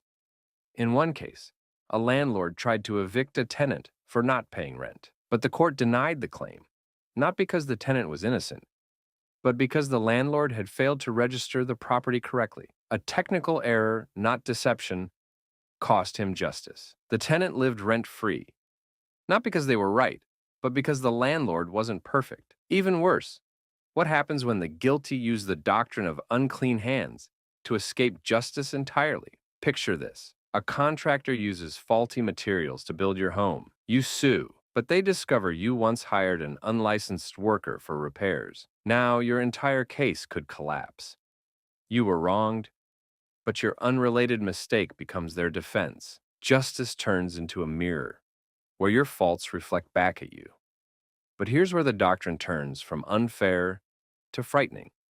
What if the unclean hands aren't yours, but belong to the system itself? In North Carolina State Board of Dental Examiners, VFTC, 2015, a state dental board made up of practicing dentists banned non-dentists from offering teeth whitening services. But the Federal Trade Commission uncovered the truth. This wasn't about public safety. It was about protecting their own profits. The board's hands were unclean because they acted for themselves, not the public. The punishment? Their authority? Revoked. The doctrine of unclean hands isn't just a weapon against victims. It can collapse entire systems built on corruption. But here's the darkest twist. Sometimes it becomes the very weapon of injustice itself. Imagine a corporation steals your invention, but finds you missed a tax filing or made a clerical error. Suddenly, your lawsuit vanishes. Not because they were innocent, but because you weren't perfect. The doctrine, meant to uphold fairness, becomes a shield for the powerful, turning minor flaws into fatal errors. And here's the real nightmare. If justice demands perfection, then who deserves it? Because everyone has something that could be used against them. The question is, should the law punish victims for their flaws or punish wrongdoers for their crimes? Because the doctrine of unclean hands shows us a chilling truth. Injustice isn't always about guilt or innocence. Sometimes it's about who controls the rules. But what happens when the law doesn't just punish you for being imperfect? It punishes you for fighting back? Because the next doctrine isn't about dirty hands. It's about what happens when the law punishes you for winning. The Slayer Rule. Imagine you stand to inherit a fortune, a house, a legacy, a life of luxury. But there's a catch. You only get it when someone dies. And then it hits you. What if you don't wait? One crime, one act of violence could make you rich. But what if the law said no? You cannot profit from a death you caused. This is the Slayer Rule, a legal doctrine that prevents murderers from inheriting anything from their victims. Its logic is cold, clear, and final. You cannot kill your way to an inheritance. But behind its simplicity is something far more unsettling, a fight over morality, justice, and how the law decides who deserves and who does not. The Slayer rule is built on an ancient principle, found in nearly every legal system on Earth. No one should profit from their own wrongdoing. But the problem? Sometimes the line between victim and villain isn't so clear. Take the infamous case of Riggs versus Palmer, 1889, the case that defined the Slayer rule. Elmer Palmer murdered his grandfather because he wanted his inheritance. And under the law, his plan was flawless. The will was absolute. Legally, he would inherit the fortune. His crime didn't matter. But the New York Court of Appeals refused. They ruled that the law could not reward murder. Elmer's crime erased his rights. But here's what's chilling. There was no law that said he couldn't inherit. The judges made the decision from something deeper. Morality. There was no rule. So they created one. And from that ruling, the Slayer rule was born. But what happens when morality isn't so simple? Because sometimes killing isn't murder. Sometimes it's survival. In 2010, in Arkansas, Linda Ligon shot and killed her husband. The state charged her with murder, but the jury found her not guilty. She had acted in self-defense after years of brutal abuse, but when she tried to claim her share of his estate, the court stopped her. The Slayer rule applied even without a murder conviction. She hadn't been punished for the killing, but she was punished for surviving it, because the Slayer rule doesn't always ask, were you guilty? Sometimes it only asks, did they die by your hand? But here's where the rule becomes even more dangerous, because sometimes you don't even need to intend to kill. In some states, the Slayer rule reaches beyond murder, into accidents, recklessness, or even negligence. If your actions cause someone's death, even without intent, you can lose your inheritance. Imagine you and your brother own a business together. A heated argument turns physical. You shove him.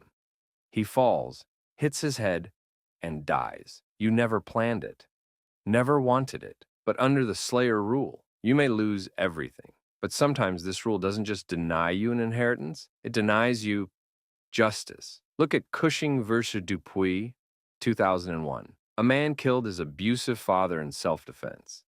He never wanted the inheritance. He wanted protection. But the Slayer rule turned his case upside down.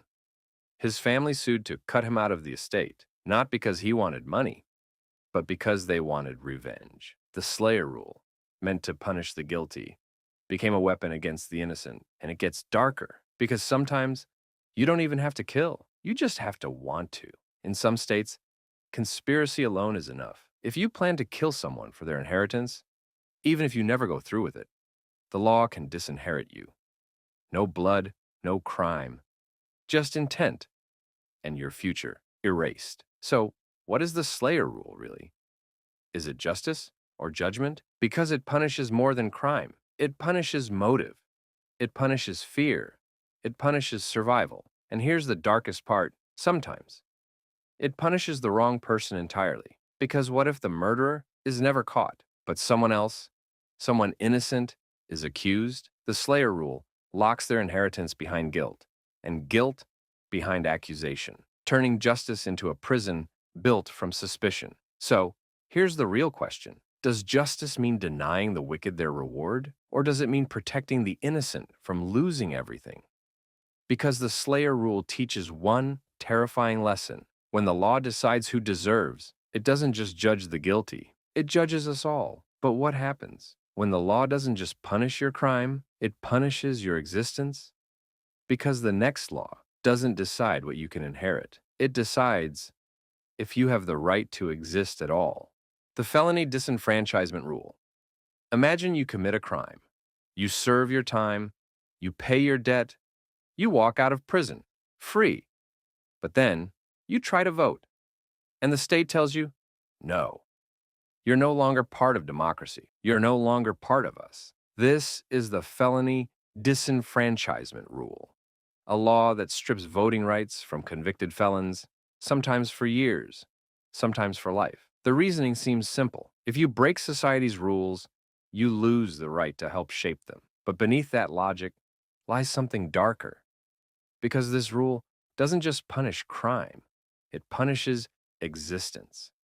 And for millions, it never ends. The crime that never ends. In the United States, more than 4.5 million people are barred from voting due to felony convictions. Some states restore their rights automatically after release. Others force ex-felons through a maze of paperwork, appeals, and hearings. And in places like Florida, Kentucky, and Iowa, one conviction can mean a lifetime ban from voting. One mistake, one act, can erase you from democracy forever. And here's where the rule turns from punishment to power.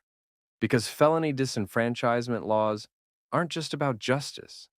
They're about control, the law that picks its voters. In 2000, during the Bush versus Gore presidential race, Florida became the center of an election nightmare. Thousands of voters were removed from the rolls, many of them Black and Latino, because they were suspected felons.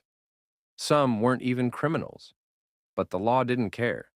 The state stripped their votes anyway. The result? An election decided by just 537 votes. Felony disenfranchisement isn't just about crime. It's about who gets to be heard, and it didn't start with voting laws. The racist origins of disenfranchisement. After the Civil War, the U.S. abolished slavery, at least on paper. But Southern states found a loophole. The 13th Amendment allowed forced labor for criminals. So, they created laws, black codes, that criminalized everyday life for newly freed black citizens. Walking without proof of employment? A crime. Speaking too loudly to a white person? A crime. Stealing food to survive?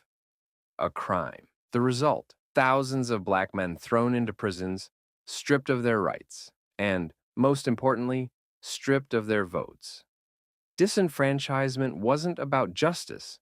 It was about erasing political power. And over a century later, that system still stands. Today, Black Americans make up 38% of the U.S. prison population, but only 13% of the general population. And in some states, 1 in 5 Black men cannot vote due to felony disenfranchisement laws. This isn't punishment. This is erasure. The system that won't let you leave the argument for felony disenfranchisement is simple. If you violate the law, you lose the right to help make the law. But here's the flaw. Democracy isn't a privilege. It's a right.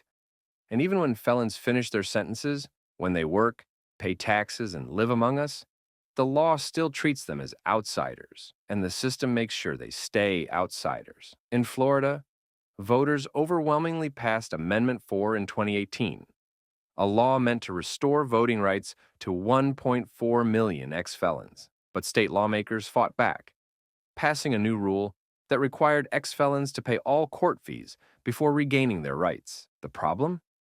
Many had no idea how much they owed. Some were never told the amount. Some were charged thousands in hidden fees. And without paying, no vote. The result? A modern-day poll tax, where voting isn't about justice, but about money. The hidden cost of losing a vote. Felony disenfranchisement isn't just about elections. It's about who gets to shape society. Because voting isn't just a ballot. It's a voice. It decides who gets health care, who gets education, who gets justice. And when millions lose that voice, the law doesn't just punish them. It silences them. So, here's the real question. Should a person's worst moment erase their future? Should democracy be a privilege or a right? Because when the law decides who counts, it doesn't just erase criminals, it erases people. And that brings us to the next paradox.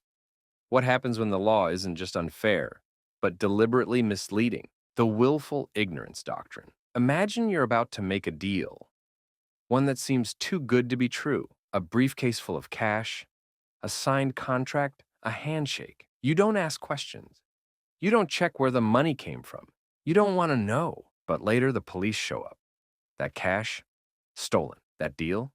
Illegal. And now you're being charged. You protest. I didn't know it was stolen. But the law responds, you didn't want to know. This is the willful ignorance doctrine, also called the ostrich instruction. a legal principle that says choosing not to know is the same as knowing. It's a rule designed to catch criminals who try to dodge guilt by looking the other way. But here's the problem. What happens when the law decides what you should have known instead of what you actually knew? Because in the wrong hands, willful ignorance doesn't punish guilt. It punishes assumptions, the law that punishes silence. At its core, the willful ignorance doctrine is about intent. It says that if you deliberately avoid knowledge of a crime, the law can treat you as if you knew. This rule is often used in cases involving drug trafficking. A driver claims he didn't know his cargo was drugs. Money laundering. A banker doesn't ask why millions are being deposited in cash. Fraud. A CEO ignores warning signs of financial crimes in their company. The logic? You should have known. And since you avoided knowing, the law treats you as guilty. But here's where it gets dangerous. Because sometimes not knowing isn't a choice. When the law decides what you should have known. In the 2014 case United States versus Messias, a man agreed to transport a package across the U.S.-Mexico border. He claimed he didn't know what was inside. When caught with drugs, prosecutors argued he must have suspected something and ignored it. But how do you prove suspicion? How do you prove what someone should have realized? When there's no confession, Macias was convicted, not because he knew the drugs were there, but because the jury decided he should have known. The willful ignorance doctrine doesn't need direct evidence of guilt. It just needs to prove that you avoided looking too closely. And that creates a terrifying reality. Because now, the law doesn't just punish what you do. It punishes what it thinks you should have noticed. The dangerous loophole in justice. At first glance, the willful ignorance doctrine seems like a safeguard against corruption. It stops criminals from hiding behind ignorance. But in practice, it has been weaponized.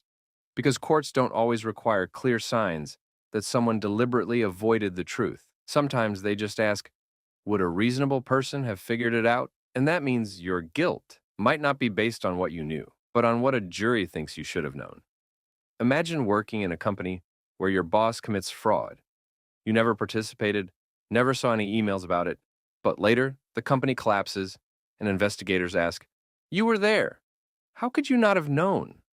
Now, instead of proving your innocence, you have to prove you weren't suspicious enough to be guilty. This rule flips justice on its head, because in most crimes, the law has to prove you knew something. But with willful ignorance, you have to prove you didn't. The reality.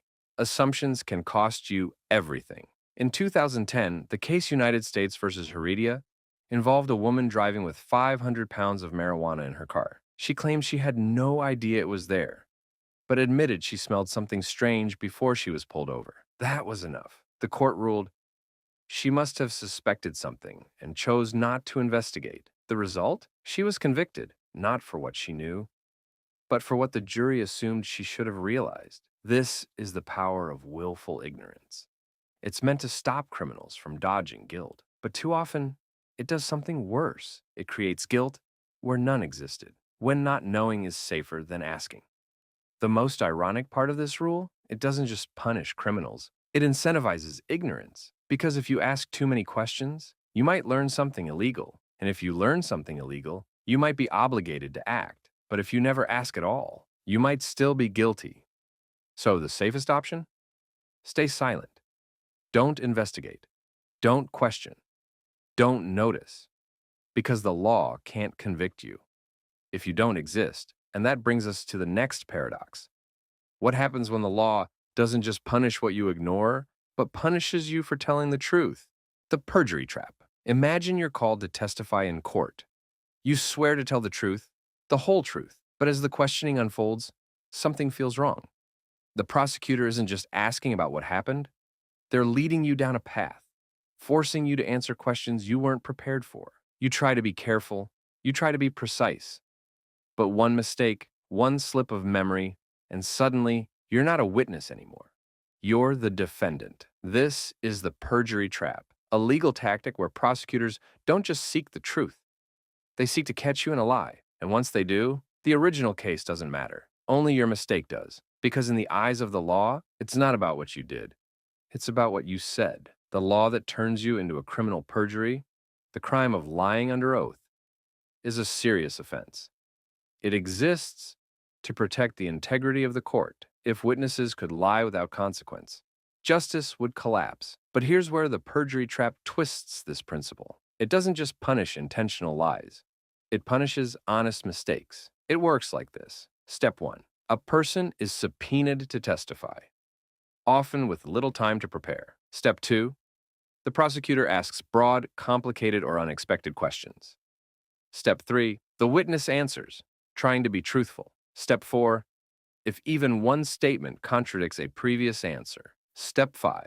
They are charged with perjury. Now, instead of focusing on the original case, the trial shifts to whether the witness lied. And here's the terrifying part. Perjury isn't just about outright lies. It can be as simple as remembering something incorrectly. The case that defined the perjury trap, one of the most famous examples of this trap, the case of Martha Stewart. Stewart, the famous businesswoman, was investigated for insider trading. The government had no solid evidence to charge her with financial crimes. So instead, they questioned her about the trades she made. She gave an answer. Months later, they found documents that contradicted a minor detail. She wasn't charged with insider trading. She was charged with perjury, not for committing a crime, but for misremembering one. This is the power of the perjury trap. It shifts the case away from real crimes and onto the testimony itself. Because the moment you say something that contradicts previous statements, it doesn't matter if you're guilty or innocent. It only matters that you made a mistake. When telling the truth becomes the danger. Here's the real problem. The perjury trap doesn't just punish lies, it punishes fear. Most people, when questioned under oath, aren't lawyers. They don't remember every detail of their past. They speak cautiously, trying to avoid mistakes. But that hesitation can backfire. Say too little, they accuse you of withholding information. Say too much, you risk contradicting yourself. This creates a chilling effect because the safest option isn't honesty. It's silence. How the perjury trap silences the innocent. In 1998, baseball player Barry Bonds was questioned about steroid use. Years later, prosecutors claimed his testimony was evasive. Not outright false, but unclear. The result? He was not convicted of using steroids, but he was charged with perjury. Why?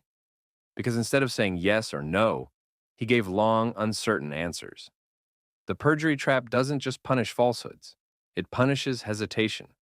And in an interrogation, where memory fails, pressure mounts, and questions come rapid fire, even telling the truth can feel like walking into a trap. Why? This rule is so dangerous. Justice is supposed to punish actions, not words. But the perjury trap flips that idea, turning speech itself into a crime.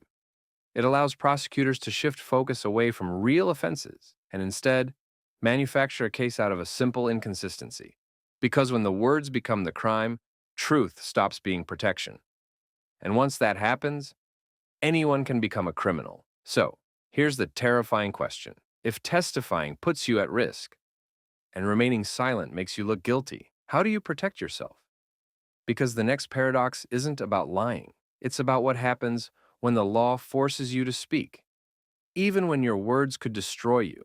The right to remain silent. Imagine you're sitting in an interrogation room. The detective leans forward, staring at you across the table. You know you didn't commit a crime, but he doesn't believe you. Just tell us the truth, he says. If you have nothing to hide, why stay silent? Your heart pounds. You know anything you say could be twisted, misunderstood, or used against you.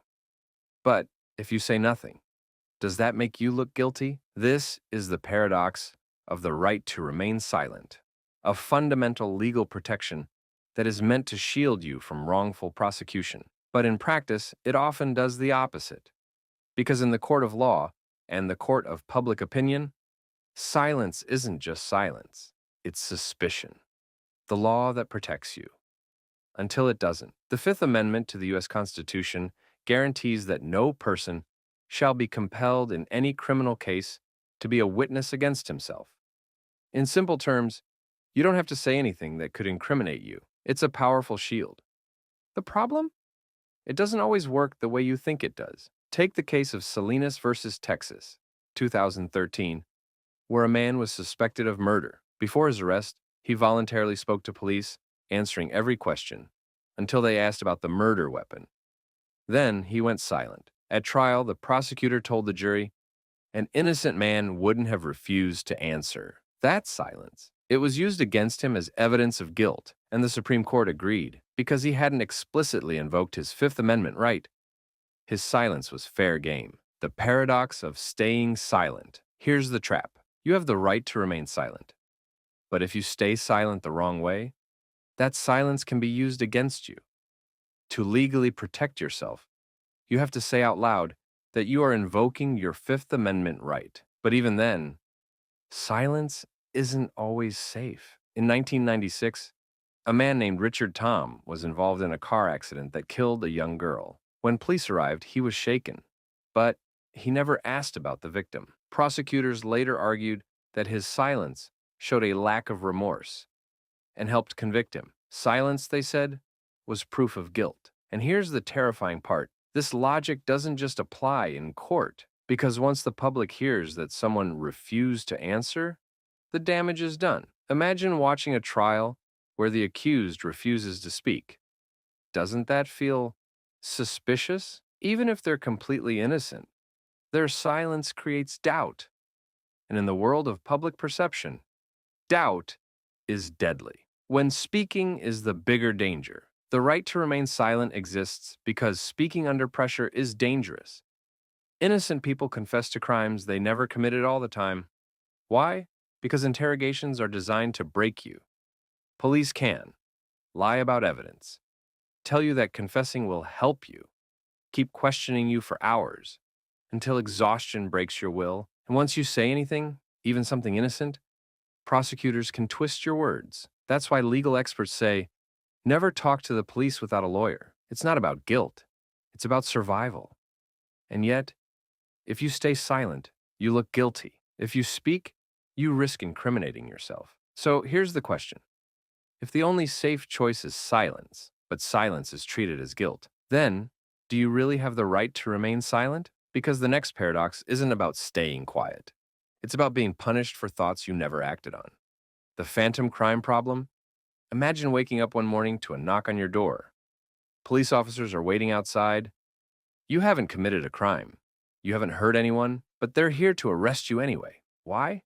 Because of something you thought about doing. This is the phantom crime problem, a terrifying flaw in the legal system where people are punished for conspiracy, intent, or even ideas before they ever commit a crime. Because in some cases, thinking about doing something is the crime. Thought crime is real. The law says that planning a crime can be just as illegal as committing one.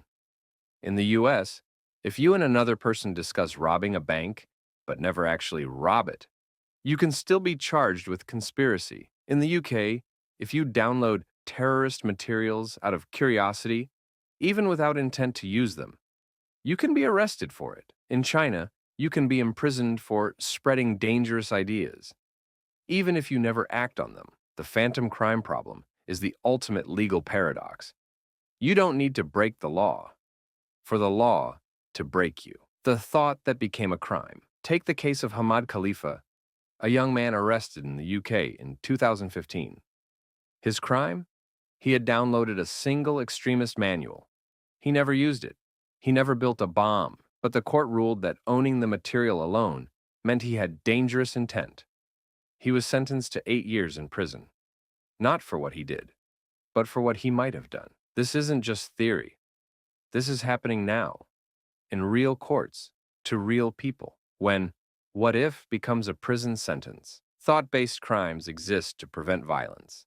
But here's the danger. What if you're accused of wanting to commit a crime, even if you never did? In 2012, a New York police officer, Gilberto Valle, was arrested for planning to kidnap and eat women. His search history was disturbing. His fantasies were violent. But here's the question. He never acted on them. The court had to decide, was he guilty of a real crime? Or was he being punished for his thoughts? At first, he was convicted, but on appeal, the ruling was overturned. The court admitted he may have wanted to do something horrific, but wanting isn't doing. Yet the damage was done. His career, his reputation, ruined. Because when the legal system punishes thoughts, it doesn't need evidence. It only needs fear. The paradox of a law that sees inside your mind. Here's the nightmare of phantom crimes. If talking about a crime is illegal, does that mean curiosity is dangerous? If researching a crime is illegal, does that mean knowledge is a weapon? If thinking about a crime is illegal, does that mean imagination is a threat? And if the law can punish thoughts, where does it stop? Because in a system that prosecutes what might happen, anyone can be guilty. And if innocence is no longer about what you did, but about what you thought, then is anyone truly free? Because what happens when your own lawyer, your only defense, falls asleep in court? Does justice even exist if you never had a chance to fight? The sleeping lawyer paradox. Imagine being on trial for your life. The prosecution is relentless. Witnesses are testifying. The judge watches every move. The jury waits for a verdict.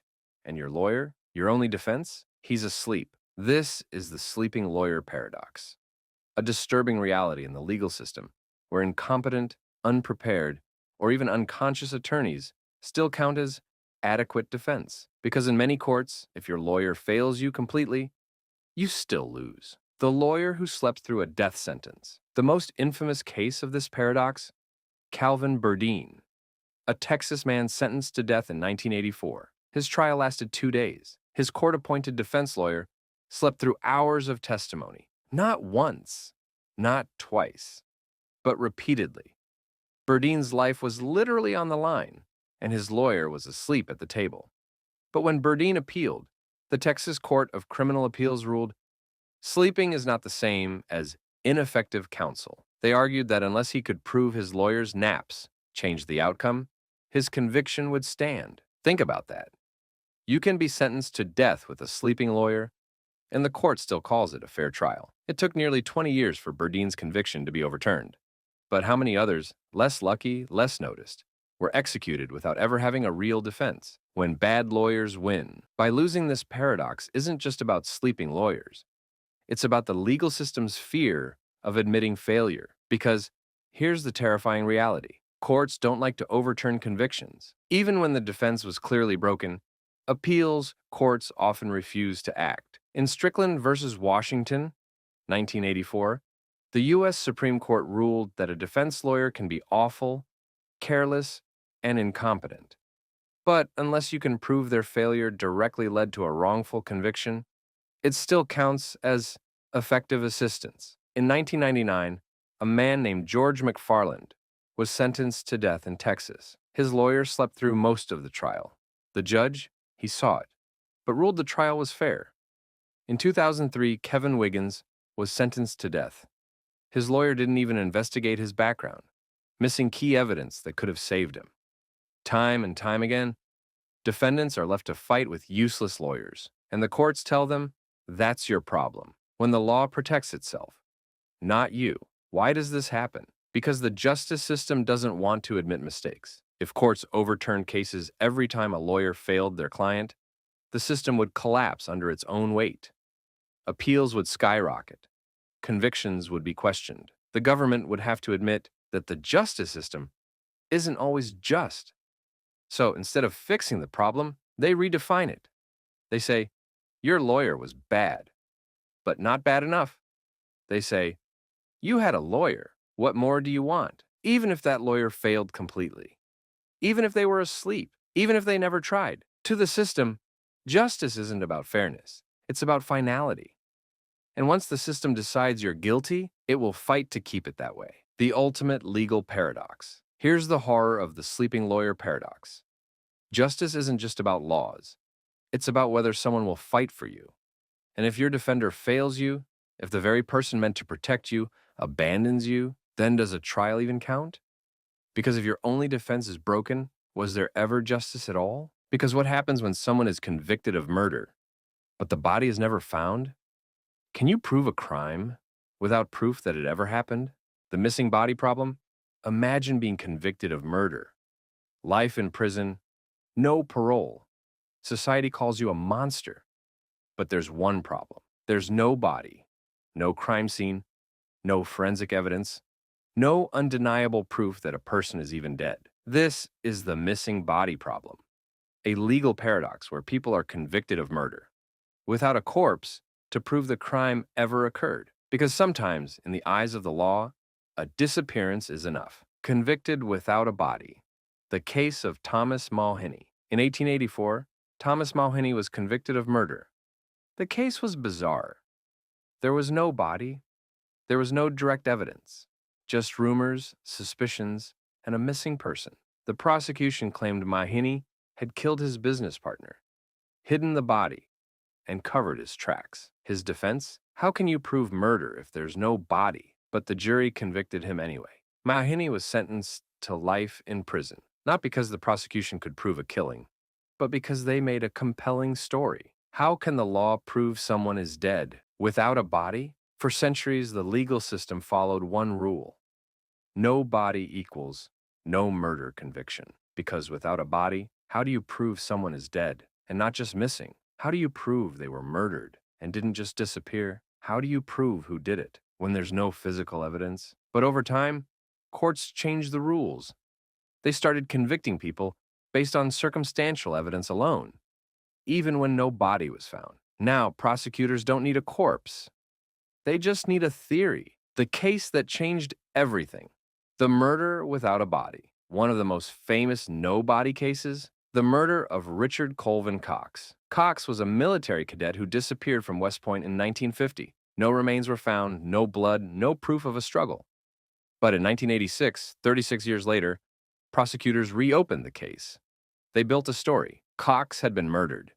They had no physical evidence, no witnesses, but they had a narrative, and that was enough. The courts ruled that the case could move forward without a body. When the law makes assumptions, the missing body problem is terrifying because it flips justice upside down. Instead of proving guilt, the prosecution only needs to create reasonable doubt that the victim is alive, and in some cases, that's not hard to do. A feliceg eltonic egi vitat covetoen, the husband is suspected of murder. A businessman disappears before testifying in court. The rival is accused of silencing him. A runaway never returns.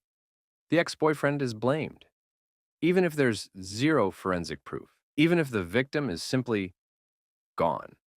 Because in the eyes of the law, disappearance starts to look like guilt. What if they're not dead? Here's the real nightmare. What if the person isn't dead at all? History is full of cases where someone disappeared for years, only to resurface later. Like John Darwin, a man who faked his death in a canoe accident to collect life insurance. His wife cashed the policy. But 5 years later, Darwin walked into a police station alive. Imagine if someone had been convicted of his murder. The missing body problem is proof of one thing. Sometimes the greatest injustice isn't the crime. It's the assumption that a crime ever happened at all. Because what happens when a law meant to protect people ends up causing more harm than the crime itself? The Innocence Tax, when being cleared, still costs you everything. Imagine being arrested for a crime you didn't commit. You're handcuffed, booked, and thrown into a jail cell. You plead your innocence, but the system moves slowly. Months, maybe years, pass before you get your day in court. And finally, the moment comes, the judge or jury sees the truth. You are exonerated. You are free. But as you step outside the courthouse doors, reality hits you. Your job is gone. Your savings are drained. Your reputation is shattered. And worst of all, no one is obligated to compensate you for what you lost. This is the Innocence Tax, a brutal reality in which people who are wrongfully accused, jailed, or convicted suffer enormous financial and personal damage, with no guaranteed way to recover. Because in many places, being found innocent doesn't mean the system owes you anything. Punished for surviving the system. The idea behind justice is simple. If you didn't commit a crime, you should be free to move on with your life. But the system doesn't work that way. Even if you are acquitted, even if charges are dropped, even if DNA proves your innocence years later, you may still be financially and emotionally ruined. Why? Because in most legal systems, wrongful arrest and imprisonment don't automatically trigger compensation. Take the case of Anthony Wright, a man from Pennsylvania who spent 25 years in prison for a crime he didn't commit. DNA eventually exonerated him. He was released, but instead of being given financial restitution, he had to sue the state to get anything. And the lawsuit took years. In the meantime, he had nothing. No job, no savings, no home, And for many exonerees, even winning a lawsuit isn't an option. In the U.S., 35 states have no laws requiring compensation for the wrongfully convicted. Even in states that do, the rules are so strict that most innocent people get nothing. Because in a cruel twist, many governments demand that exonerees prove their innocence in court all over again before they can qualify for restitution. In other words, they already lost years of their life. Now, they have to fight for the right not to be left homeless. When innocence is more expensive than guilt. But here's where it gets worse.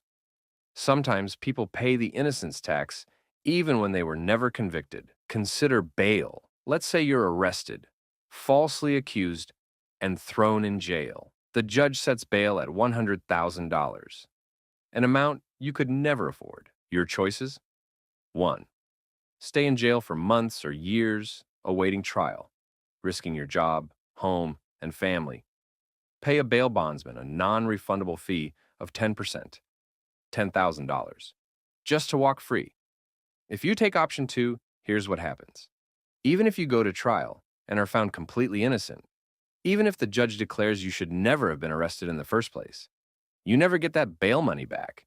You were innocent the entire time, but you still paid thousands of dollars for your freedom. Meanwhile, if you had actually been guilty and taken a plea deal, you could have spent less money and less time in jail, because in some cases, pleading guilty is cheaper than proving innocence.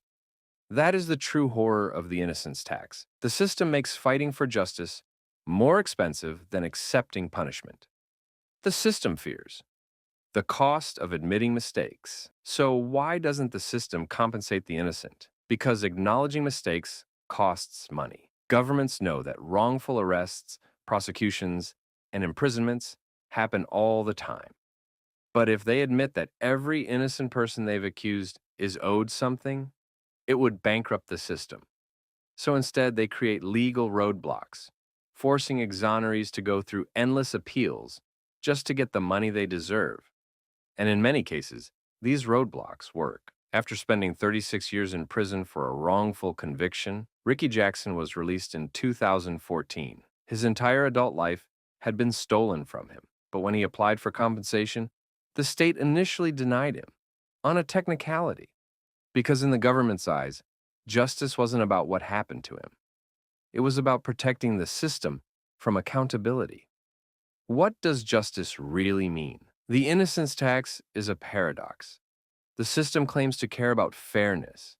It claims to value justice. But if justice exists, then why does innocence come with a price tag? If the law can take everything from you when they believe you're guilty, why doesn't it restore everything when they realize they were wrong?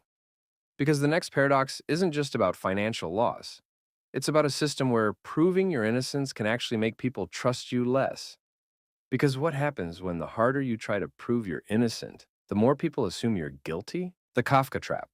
Imagine being accused of a crime you didn't commit. You know you're innocent. You stand before a judge, calm and confident, and say the only thing you can, I didn't do it. But instead of clearing your name, your denial makes things worse. Of course you'd say that. That's what guilty people do. Now, no matter what you say, it's evidence against you. Protest too much? Suspicious. Stay silent? Even worse.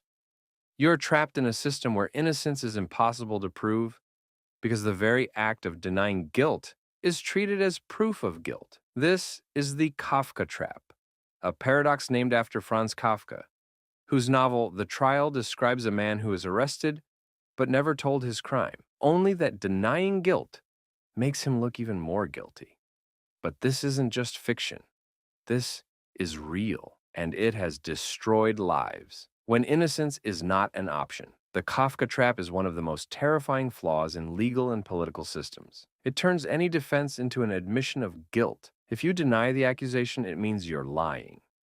If you stay silent, it means you have something to hide. If you get angry, it means you feel exposed. No matter how you react, the system has already decided. This has been used in history's darkest moments. In the Soviet Union, during Stalin's purges, millions of people were arrested for crimes against the state. If they denied guilt, it was seen as proof of their treachery. If they confessed, it justified their execution.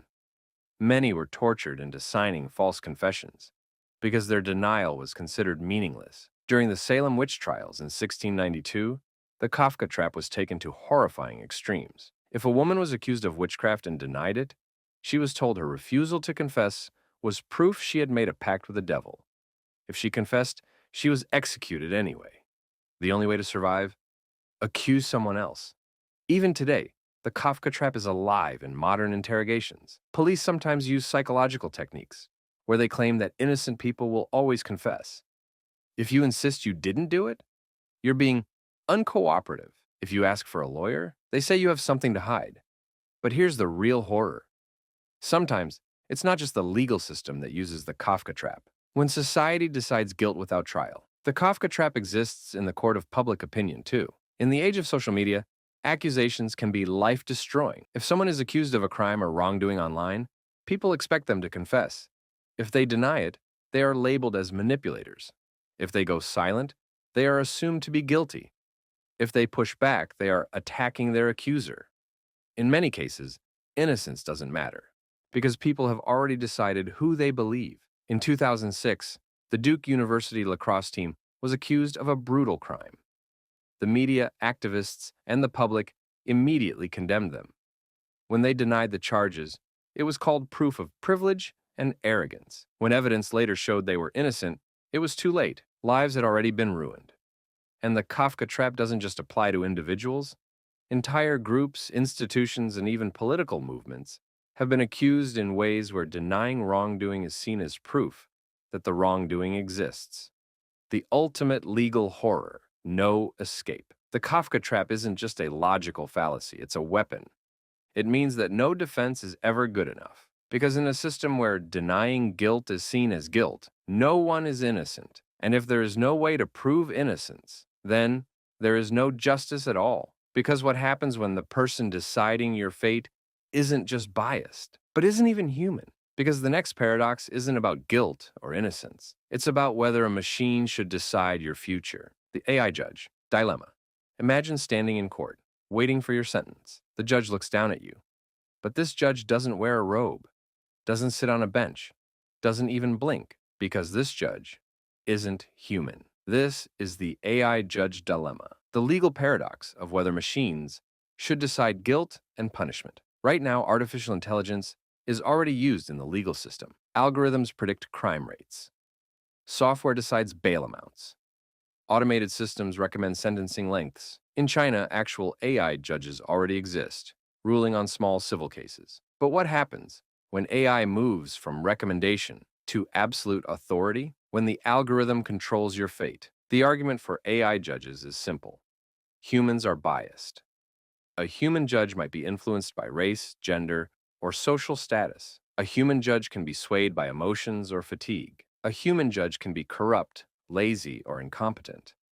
AI, in theory, would be pure logic. No emotions, no favoritism, just the facts. China has already deployed AI judges for financial disputes, processing thousands of cases with extreme efficiency. Some legal experts argue that AI could remove human errors in sentencing.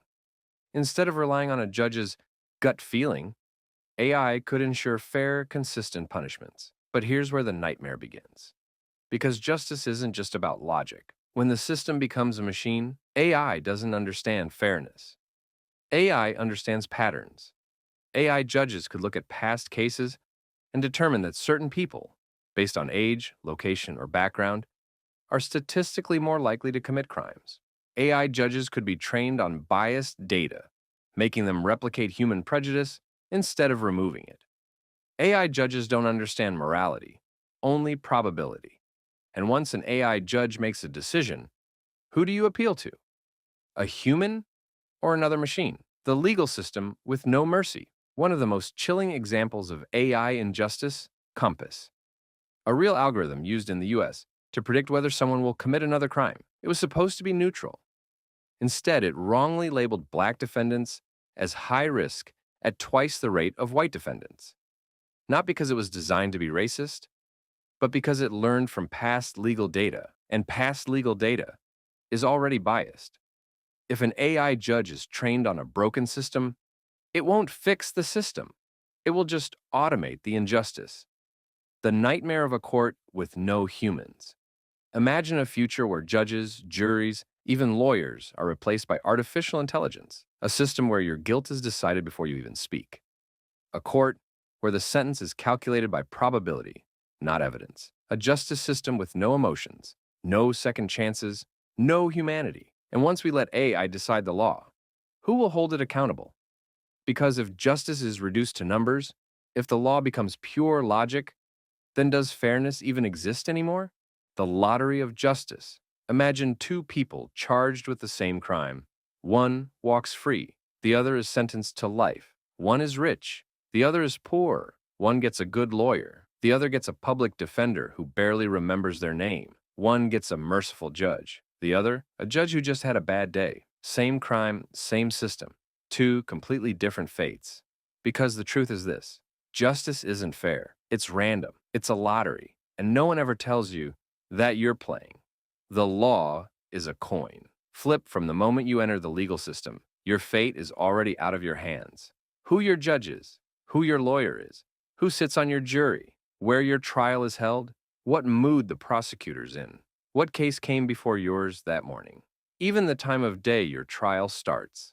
Studies show that parole boards are more likely to deny release right before lunch. Why? Because hungry judges are less forgiving. Think about that. A growling stomach could decide your freedom. Luck decides your guilt. We like to believe trials are based on evidence, on facts, on reason. But study after study proves something terrifying. Two juries can hear the exact same case and reach completely different verdicts. In one study, researchers gave hundreds of judges the same case. Some gave probation.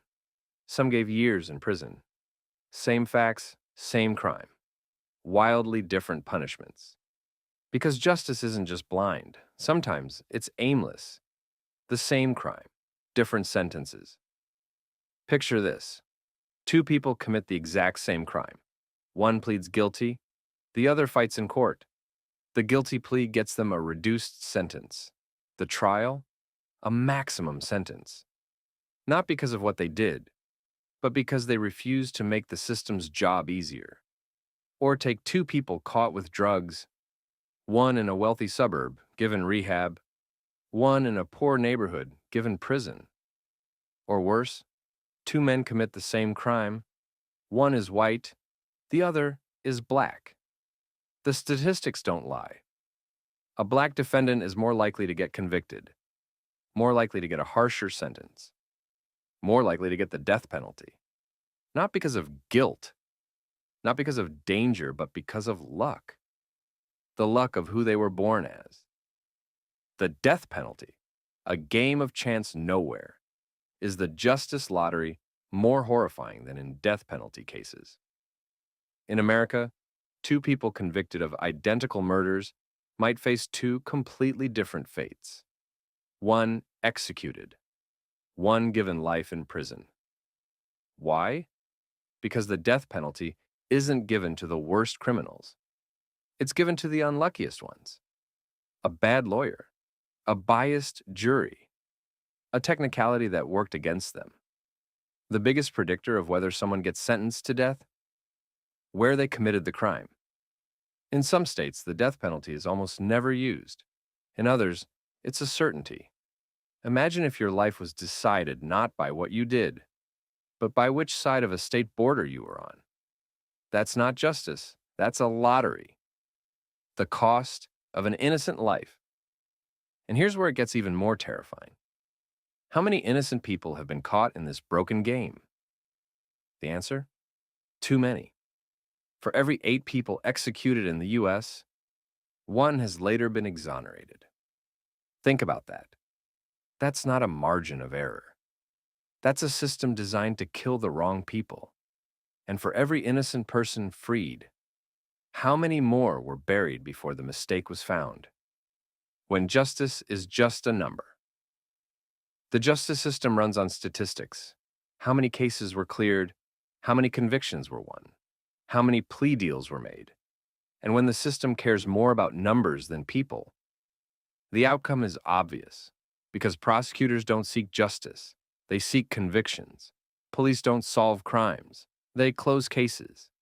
Judges don't always judge fairly. They process dockets. Your fate? Just another statistic. And sometimes, that number decides whether you live or die. The ultimate legal paradox. The law tells us it's about justice. But everything about it, the judges, the juries, the laws themselves, they don't measure justice. They measure luck. Because here's the truth. Justice isn't about guilt or innocence. It's about who gets caught.